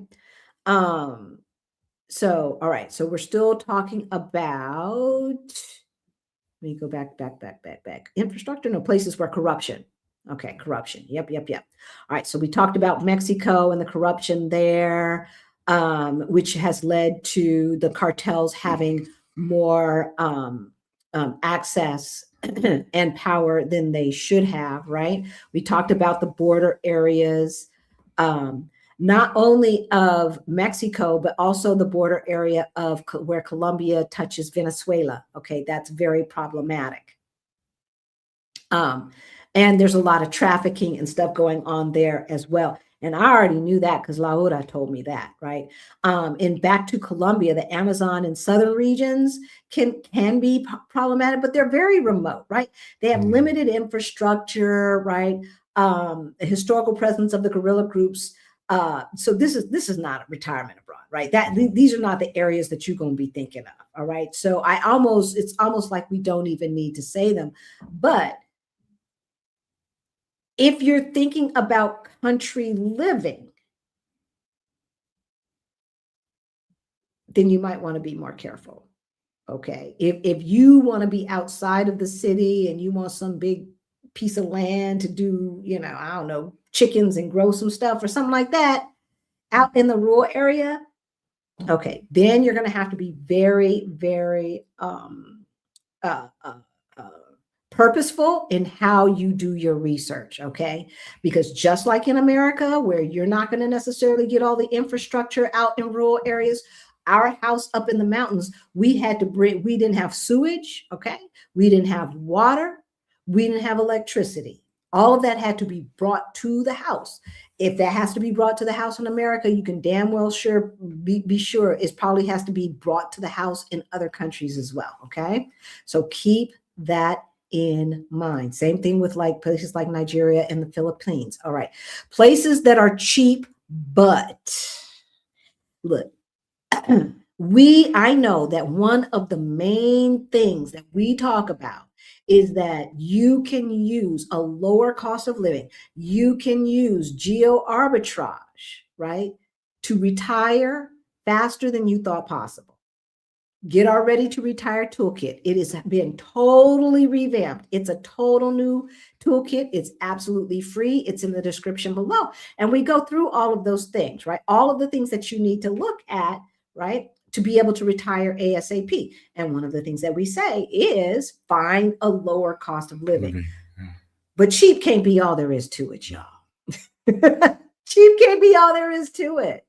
A country can be affordable and still cost you your peace of mind, right? Yeah.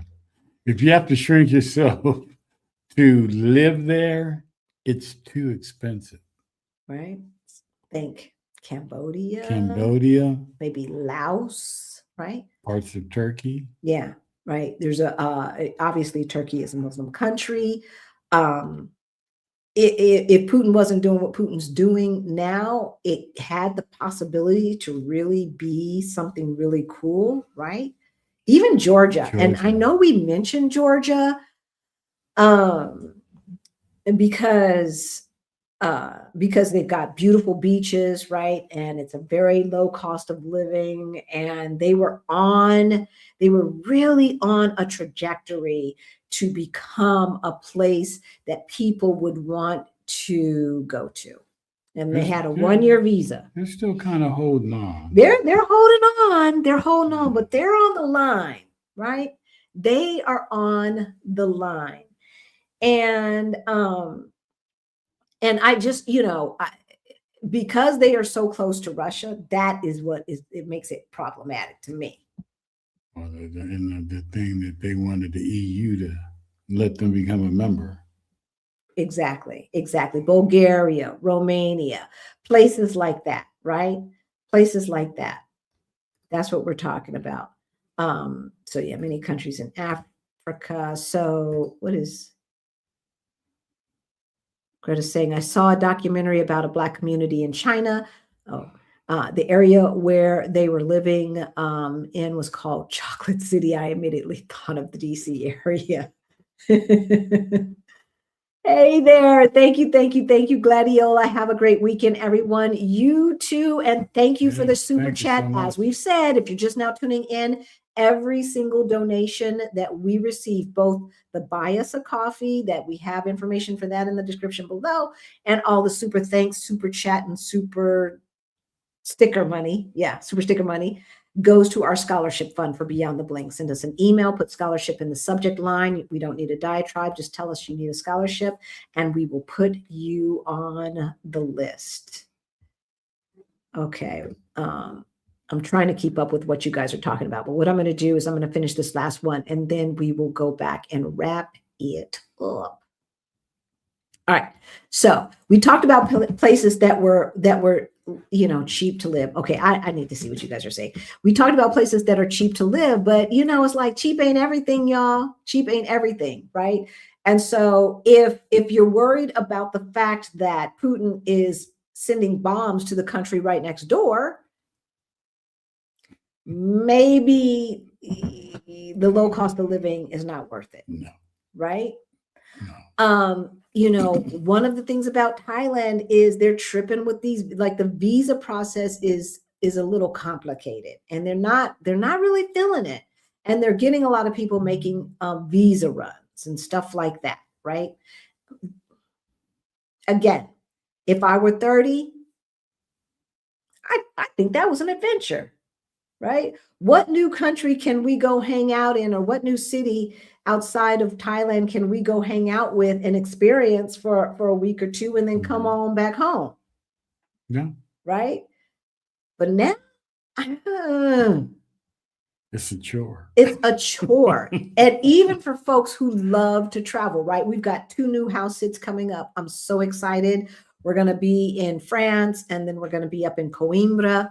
So I'm really excited about that. But like, that's our choice on our time, doing what we want to do, not something we have to do because the system that they have does not really have a pathway for me to get residency that does not require a border run. You know what I'm saying? So yeah. All right. Back stateside. Oh, BizHelp Guru, I'm sorry. Work too hard, too long, too strategically to step onto the struggle bus. That's what I'm saying. Like, I can't say how strategic I was with my work, but definitely too hard and too long. Right. And at this point in my life, I want to do what I want to do when I want to do it. I've always wanted to do that. That was part of my problem. That's what my mama said. I don't ever want to listen. But I think I've earned it now, right? My problem in the past was I hadn't earned it and I didn't know enough to get to do what I wanted to do, when I wanted to do it, how I want to do it. But at 60, I don't have to be doing these border runs and all this other kind of stuff, right? Cheap but lacking the luxury and comfort is not a go, right? Not happening. I'm a little bit of a snob like CK is. Seriously. Not to say because interesting. When Stephanie went to the Philippines, Filipino food is like one of my favorite foods. I've never had it in a restaurant. I've only had it handmade, right? Homemade. Philippines is another place. Inexpensive. It's really feeling, the pressure from the United States right now. And she said the food wasn't very good. She said the food wasn't very good, right? And so again, like, just inexpensive can't be the driving force. I don't remember having anyone ever be interested in touching my hair growing up. That's okay. That's for me became a thing somewhere in my 20s. Oh, and I thought it was weird and didn't trust the person. Yeah, well, it is weird. It is weird. And it's only weird because they made it weird. Because they're so weird. Like this whole race thing and everything else, it's just so stupid. It just is so stupid. I had an ex-coworker who put her hands in my hair. I was beyond shocked. She was from Mississippi. She should have known better. She should have known better. I went to an all-white school and experienced white flight. They always wanted to touch my hair. Oh my gosh. I'm sorry, y'all. I'm sorry. One of my concerns about living in Africa is if you want to fly to other countries within Africa, it's very expensive. Yes. Is that true? Yes. You know, first of all, the continent is a lot bigger than we think. We already know that they've been effing around with the maps and stuff like that. But I don't think that we appreciate how much they've effed around with the maps and how much we people of a certain age still have in our brain the old maps. Okay, so that's number one. But to your point, Greta, yes.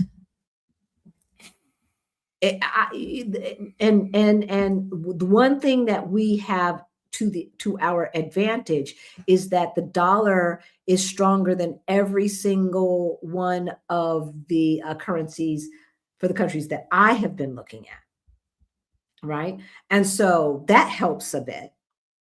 But I did notice that even with a weaker rand and stronger dollar in South Africa when we were there the last time, this was before Trump. Was it before Trump? Yeah, it was before Trump. So yeah, it was lovely. But the cost to get from Johannesburg to Cape Town was more expensive adjusting for inflation than it was the last time we were in South Africa. A lot more expensive.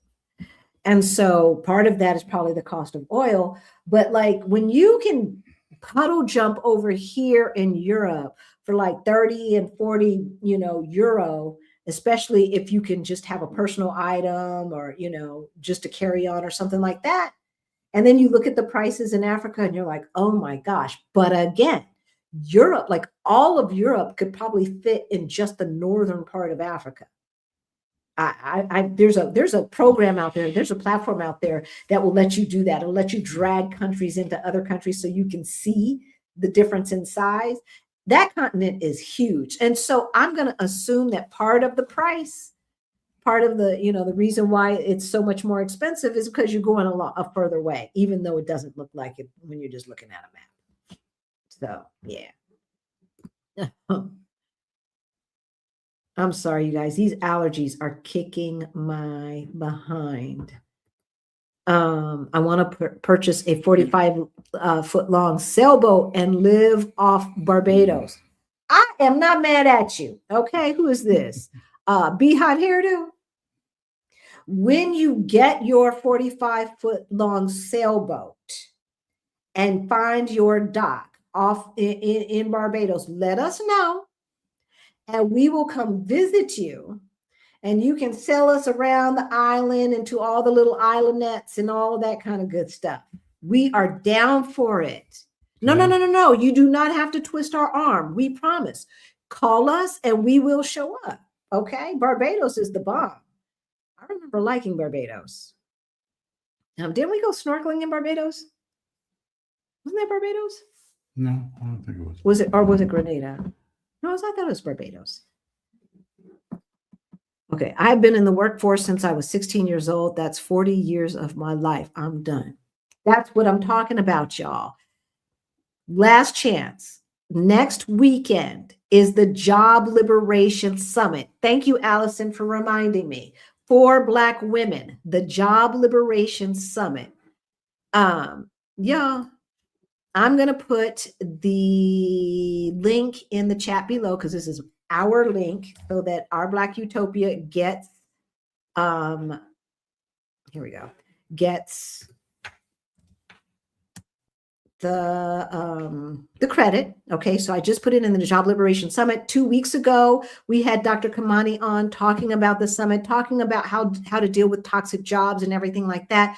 This summit is all about money, how to make the money and create other income streams so you can get your FU money together and walk off of that toxic job, get ready to move abroad. All right, so that we can come visit you wherever you are. See, that's the thing. You think that we're doing this for you. We're not. We're doing it for us. Okay. All of this is for us because we want to have friends all over the world that we can come visit. Yep. That's what we want.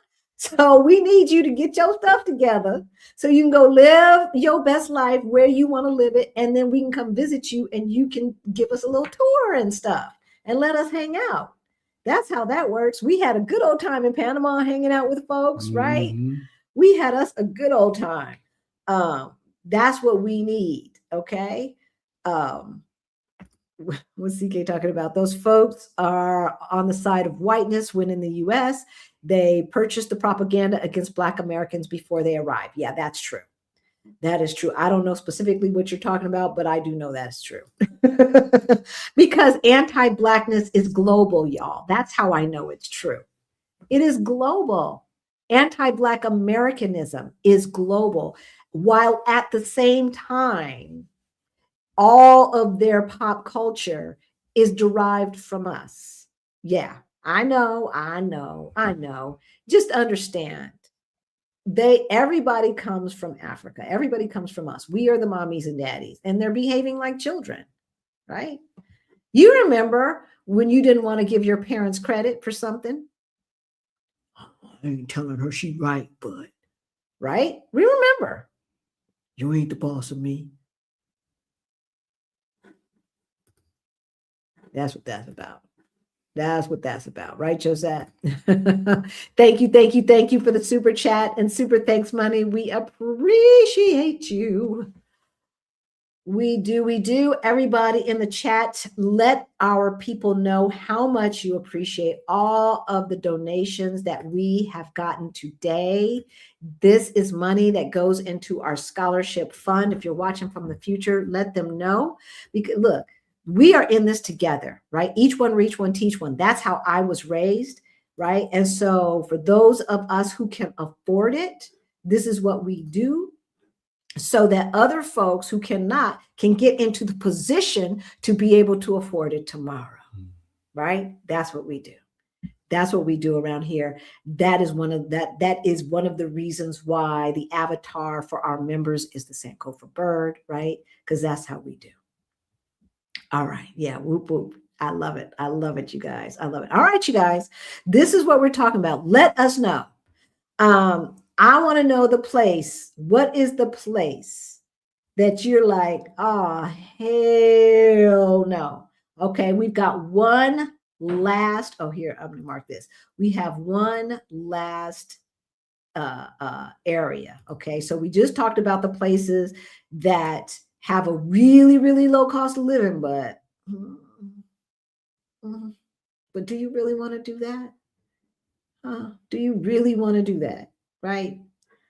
Getting out there and then wondering what the hell did you get yourself into? Right? Some of these places are adventures to be visited only. I'm adding syllables to the word only. You do not want to live there. Okay. I think I have caught up with you guys and I have marked all of your comments. Now, last place is the places that are beautiful to visit, but not for us to live. Some of these places are vacation places. Only. Right? Some of these places are. Some are scouting trip places. And some places are hard hell no. All right. And that's okay. Yeah. For instance, Indonesia is not on my list, y'all. It is not on my list. Once again, I am not into countries that want to put religion into their government. I'm just not. And again, Portugal is a Catholic country. You'd never know it. I don't know how much of the Catholicism is written into their laws. Do you? Have you heard? Mm. I have no idea. Besides, holidays and stuff like that, I have no idea, because you would never know it, right? But like, so Bali, I know, right? But would you really want to live in Bali? Yeah. Could you appreciate Bali if you lived in Bali? What would you do?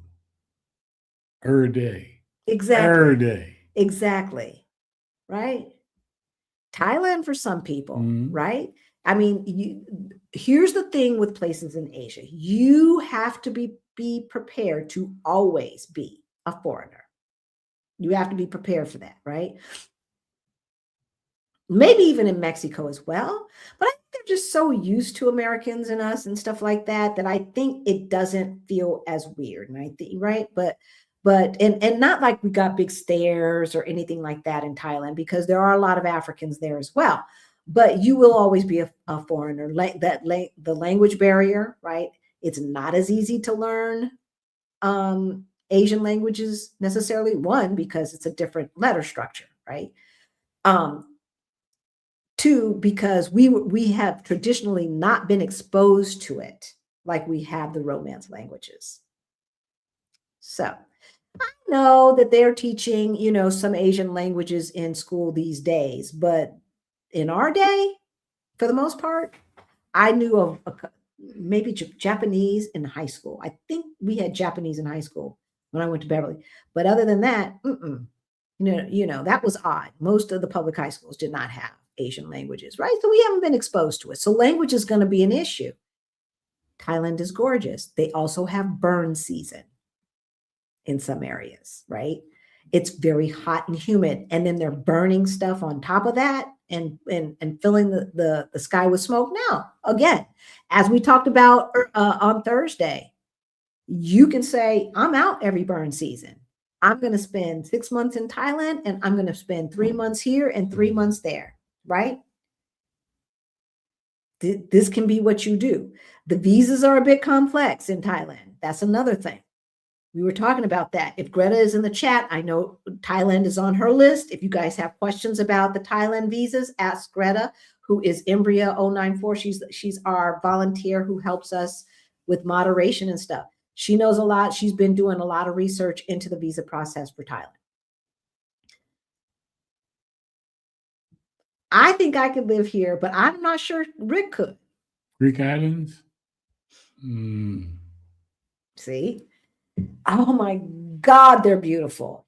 Oh my gosh, it's beautiful. It is just gorgeous. Greece is gorgeous. I mean, the islands are gorgeous. Now, we haven't been to mainland Greece. No. So we don't know. But the islands, oh my gosh, they're gorgeous. Now, I'm not sure I could live there either. Because like on Santorini, you can't have a bike. I don't see bikes because there's stairs everywhere. Yeah, it's stairs everywhere. It's cliffs and shit. You are literally on the side of a cliff. You're on cliffs. Beautiful views, but... And they got pools on the side of them cliffs and everything else. And then you got to ride the mules up the hill and smell like a mule once you get up the hill. Yep. So that's the thing about like places like that. So when we were in Santorini, Greece, they were building something at the bottom of one of the areas, and we were walking and stuff like that. And the people kept saying, you might want to, get from this, we were out of Outlook, right? And taking pictures on this Outlook, right? And they're like, you might want to get back up the hill, because once those donkeys start coming down, you're going to get stuck. There's no way you can get around. So I got back up the hill. Somebody got stuck behind the donkeys. Somebody got stuck behind the donkeys because they stink. And there was a ton of them. And so all of the transportation in Santorini is handled by donkeys. And that's why I was asking the guy in Medellin when they're like, we have to carry everything up and down these stairs in Medellin, because Medellin is on the side of a cliff as well. Chota 13, that neighborhood. And so I was like, donkeys. And he looked at me. I was like, yeah, they do in Santorini. Why can't you do it here in Medellin? Right. So I don't know. Maybe he'll mention it to somebody who mentions it to somebody, and they can get some help out there, because there's no way. It's high. It's just as high. That area is just as steep and everything as the areas in Santorini. Beautiful, beautiful views, beautiful areas, but nah. See, Greek honey is good. Yes. Oh my gosh. Yes, Santorini is too much work. It is a lot of work, but oh my gosh, is it gorgeous. And then like Cape Town. Cape Town is gorgeous.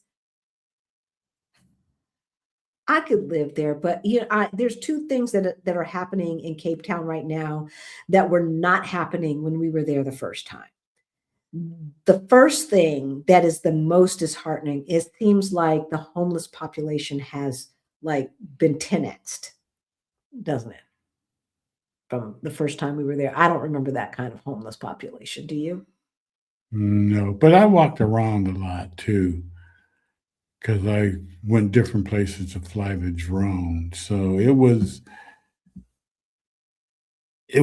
in one concentrated area that I noticed the homeless, but everywhere else I walked to, it was fine. Yeah, yeah. And it's not like I felt unsafe per se. No, I didn't feel well until a guy walked up on me. Yeah.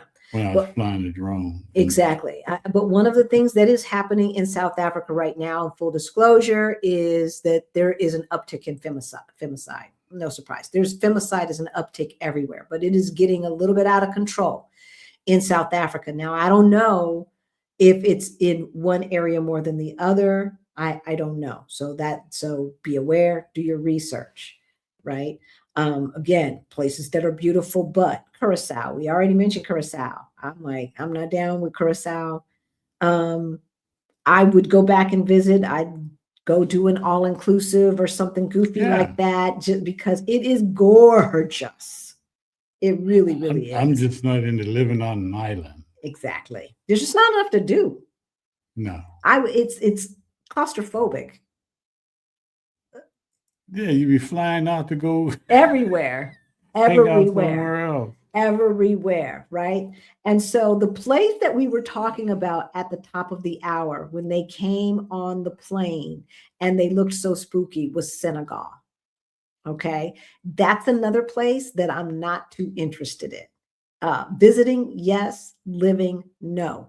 As I said at the top of the hour, like the way they handled us on that plane, it was ridiculous. It was absolutely ridiculous. They came storming on that plane. They made us all stay seated while they cleaned the plane. First of all, why do you need to clean the plane?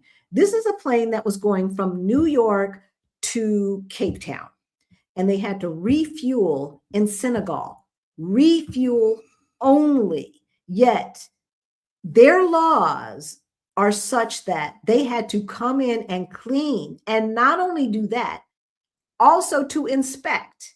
So they were like going through people's carry-ons while we're on the plane, and they're on the plane, and they're, taking them down, talking about whose is this and this and that and the other. And we're trying to see, and they'll sit down. Well, I can't see, but you're asking me a question. And it was a confusing mess. And they had attitude problems. Now, it was in the middle of the night, granted. They were awake in the middle of the night, but that's their damn job. Like, that's your job. You chose a job where you're going to be up in the middle of the night. Hey, them pilots said, hey, as soon as they get off this plane, we're taking off. Yeah, they were like. They didn't waste no time. No time whatsoever. Delta got the hell out of there. And so I think you can tell a lot by the systems that are in place that allow people to treat other people who they perceive as having no power any way they want. And then the way that they treat those people tells you a lot. You see what I'm saying? And so they knew that there was nothing any of us could do, because if any of us, and the pilot had warned us, if any of us got toed or this or that, they said be accommodating, make sure that you comply, right? And all of this and that and the other, right? So obviously there have been some situations in the past where probably some palm colored people started getting up in their feelings about these brothers pawing through their stuff. But again, I think you can tell a lot about a society by how they treat people that are perceived to have no power. And we had no power while we were on that plane in Senegal. And it did not feel good. It did not feel welcoming. It did not feel like they were trying to ensure our safety. It felt like some bullshit. Mm-hmm. And so I have no desire to go to Senegal, although there are beautiful people. I don't know. That was a while ago. That was quite a while ago. Things change, people change, societies change. And so maybe I need to give them another chance. So that's what we have to say about Senegal, Benita. Sounds like pirates, right? Like, what are you guys doing? What are you doing? All right. I think we have talked about all of the things. Is there any place that should be on our list that is not on our list? I want to see the Amalfi Coast and Tuscany and have some villa time. Yay. Tuscany is beautiful. Tuscany is gorgeous. Otherwise, not really interested in Italy. Florence is beautiful. Florence is beautiful. Milan, I heard, is more racist than the places that we've been to, and we've not been to Milan. So I don't know. Let me make sure I got everybody in here too. Okay, I did that one. Lacking comfort. We did that one. Did that one. I hear about doing border runs. They will not be me. Okay. So I will just make sure I have the appropriate visas so I don't have to do that. This is a community. Okay. And so Greta is a member of the channel. Every Sunday before we go live, an hour before we go live, we get together behind the scenes and we chitty chat, right? Greta's there a lot of the time. You can ask her about the information for Thailand. Join the channel, join the community. This is where the answers are, okay? We are crowdsourcing this. We are helping each other out, right? And see, we were talking about Albania. Albania might be one of those places as well, where it's like the cost of living looks great, but, right? And the only reason that I say this is like, had Kamala gotten elected, we might not be saying this. Why? Because I think that she would have really supported Ukraine. And you guys may not be aware, but because I don't remember where I hear which news where. I don't remember if it's foreign or if it's the United States, but people are bailing. Soldiers are bailing on Putin. Okay. He's not feeding them properly. He's not clothing them properly. And they are bailing. They're coming up MIA. Okay. So, and that's with us doing hardly anything, basically nothing. And then everybody else doing what they're doing for Ukraine. So had Kamala gotten in there, it would be a different story. It would be a different story. But she didn't. And so here we are. And so Albania, do I still have Albania up? Oh, there it is. Okay. So Albania, being part of the Eastern Bloc from before, is probably okay right now. Right now. But I would not feel comfortable assuming that it's going to be okay 5 years from now. And there's only two ways that this thing is going to go, right? So either, this coming recession is going to put a kibosh on what Russia is doing, and that's going to end it, right? Or it's going to get worse, and it's going to be, drawn up into a greater conflict that includes more places like because Israel's just out of motherfucking control.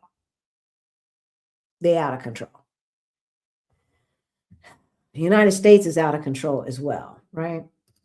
And you got two crazy people trying to keep their behinds out of jail with nuclear arms at their disposal, acting like zip damn fools, scared little titty babies, because they know good and damn well that their behinds should not be there, that they need to be under the jail.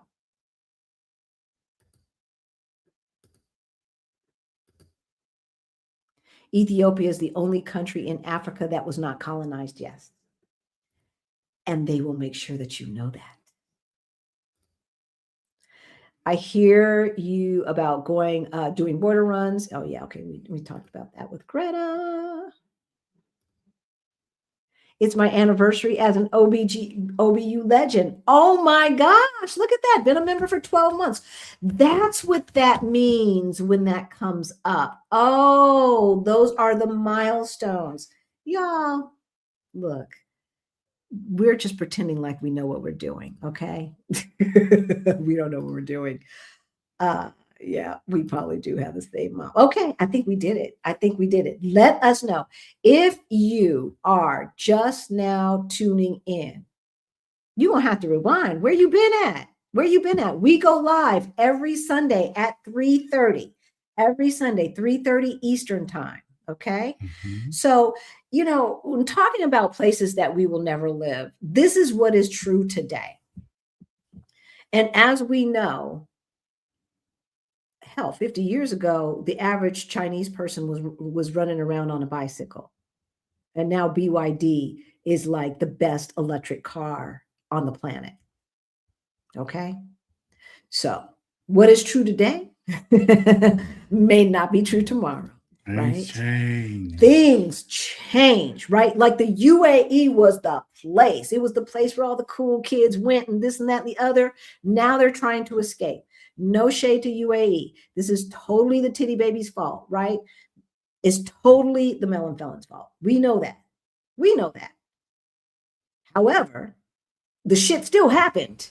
It still happened. And UAE is not looking so great anymore, is it? Now, it was never looking great to me. One, because it's too damn expensive.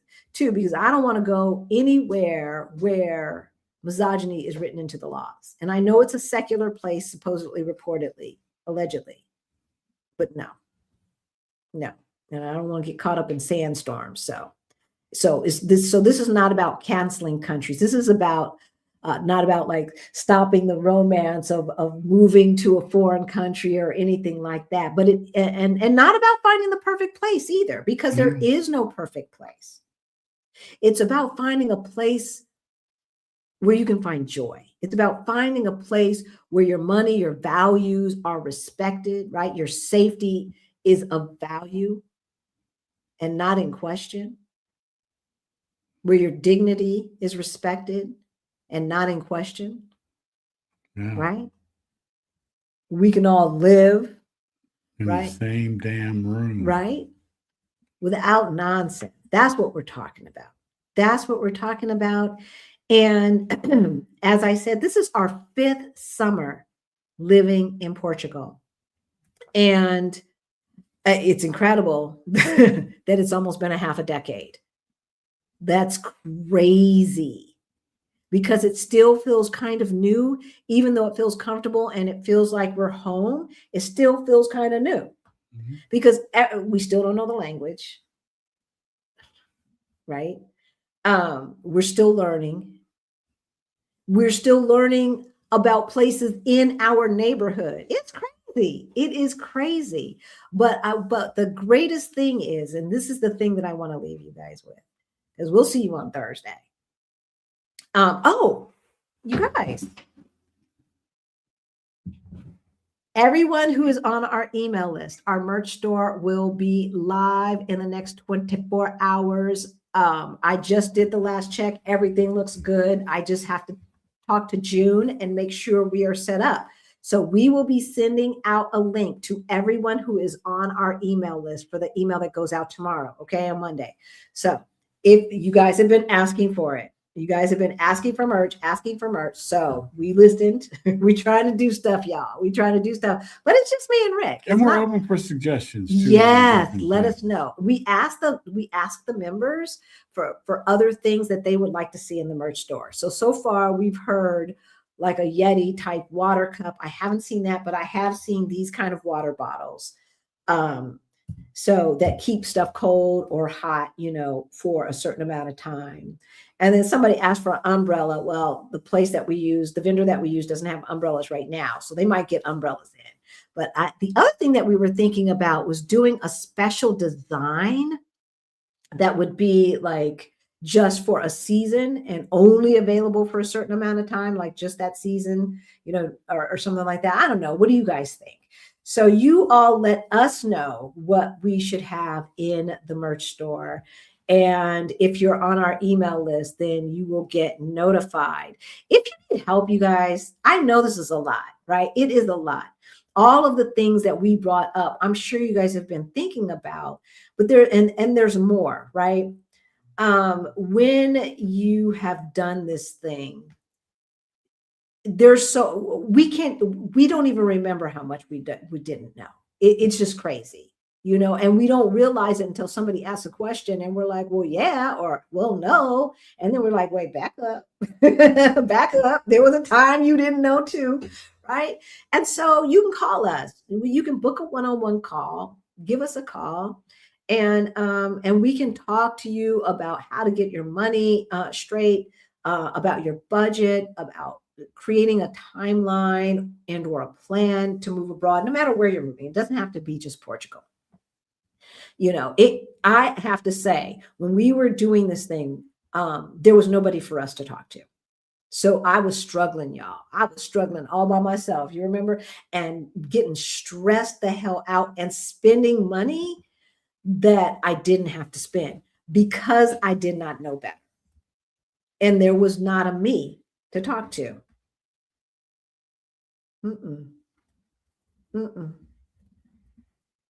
Well, Rashida and Adelia were around, but they were on vacation because when I was doing this was during the holidays. So they were on vacation. So I guess that's why they don't really do that too much anymore. But I guess that's why I didn't book time with them. But yeah, so, we're trying to be what we needed other folks to be when we were doing this thing. That's what we're trying to do. If you need help getting your money straight, we have Beyond the Bling. You can start with the Ready to Retire Toolkit, all new, which is in the description below. We also have the brand new scouting trip checklist that has been totally revamped. That is in the description below as well. Beyond the Bling is also being revamped as we speak. So, and when it's done, y'all, price is going up. So get in now. If money is the thing, if you don't understand investing, if you need to get your side hustle together and you need to get your money together, join Beyond the Bling. It is a community. We get together every second Saturday of the month. We have group coaching. We have the Financial Freedom Lab and the Side Hustle cohorts also get together the second Saturday of the month. Okay. And so that's two ways you can get monthly group coaching with us for a couple of $100 for the indefinite future. Y'all, come on. All of that information is in the description below. You do not have to do this alone. You don't have to do this blind, walking blind and all of that kind of stuff. We got you. We got you. So for those who are coming to the meetup, we're not going to have another public meeting info session. If you need information, if you want to watch the last info session that we had because you are planning to come and you missed it, I sent the link out in our email. So get on our email list and I will continue to send out that link. once we have closed off sales, for those of you who are coming to the meetup, we have over 110 people coming, you guys. It's going to be a blast. It's going to be so much fun. So once we close tickets, then we will have one final Zoom meeting where we'll get all of the logistical questions answered. Okay. This is not a tour, y'all. It's a meetup. We're going to meet together and party. This is if you are using this as a test, okay, this is definitely a test to see about your chops for moving abroad. Mm-hmm. Moving abroad takes a lot of self-efficacy. Okay. If you need your hand held for everything, for every decision, this might not be the move for you. Maybe you are a person who's gonna live in the United States and live outside the United States for a few months every year, and that's fine. That's fine. If making decisions like this stress you the hell out, that don't sound like no utopian life to me, right? So, show yourself grace and know who you are. And that's one of the reasons why we have designed the meetup the way we have. One is because it's just me and Rick. We don't have any staff. But the second reason is because you really do need to be a self-starter. You really do need to be able to figure stuff out. Okay. We in the emails that we've sent, and on the site, we've given you all of the apps you need and all of those things to make your life easier, the places to stay, or the areas to look to stay and things like that. The apps will get you around any city. Y'all, we go to all of these cities. We don't know nobody. We do not know anybody. It's not like we're going to places we've been before. How do we get around? The same way, okay? We use technology to talk to people. We use technology to get around and appear to be like a local, okay? That's what you need to do when you do your scouting trips. And those of you who are coming to the meetup, that's what you're going to do as well. Of course, we're going to give you directions to all of the places we're going, because we're going to go to Nazaré. We're going to the Buddha Eden Garden. We're going to Obidosh. That's all on Tuesday. We're having a chef's tasting menu on Monday with wine pairing and all of that stuff. And there's all these other activities, including a riverboat tour, and everything else we got going on for a whole week. And then there's music festivals and all of this other stuff going on around town, both free stuff and pay stuff. You guys, what y'all doing? I'm telling you what we're going to be doing. We're going to be partying and having a good time, building relationships, helping each other out, figure stuff out. And we would love to see you here. Somebody asked if it was going to be on air or online. The meetup is not going to be on air. It is not going to be online. We might go live from one of the events, but there's just no way to broadcast the whole meetup. I mean, we're going to be on, chartered buses and all of this stuff going up to the Silver Coast and all of this kind of stuff. So it's not really conducive for that. Okay. All right, y'all. We love you. We get the intro. Do we have any other things? Oh, wait a minute. Thank you, Kwame King. Thank you. We appreciate you. Everybody, y'all. Do you see all of the donations that came in today? Okay. So again, lastly, if you need a scholarship, send us an email. All right. Send us an email, put scholarship in the subject line, and you don't have to give us a diatribe or none of that stuff. And when they become available, we will send out emails with the code so that you can go ahead and sign up. Okay. This is an ongoing self-paced course. Beyond the Bling is an ongoing self-paced course with monthly group coaching. All right. It's for late bloomers. Everything that we learned to go from negative 22,000 to over 1.1 million in net worth is in there. All right. We got you. All right. See you on Thursday, y'all. Not a dream, a destination. Our Black Utopia.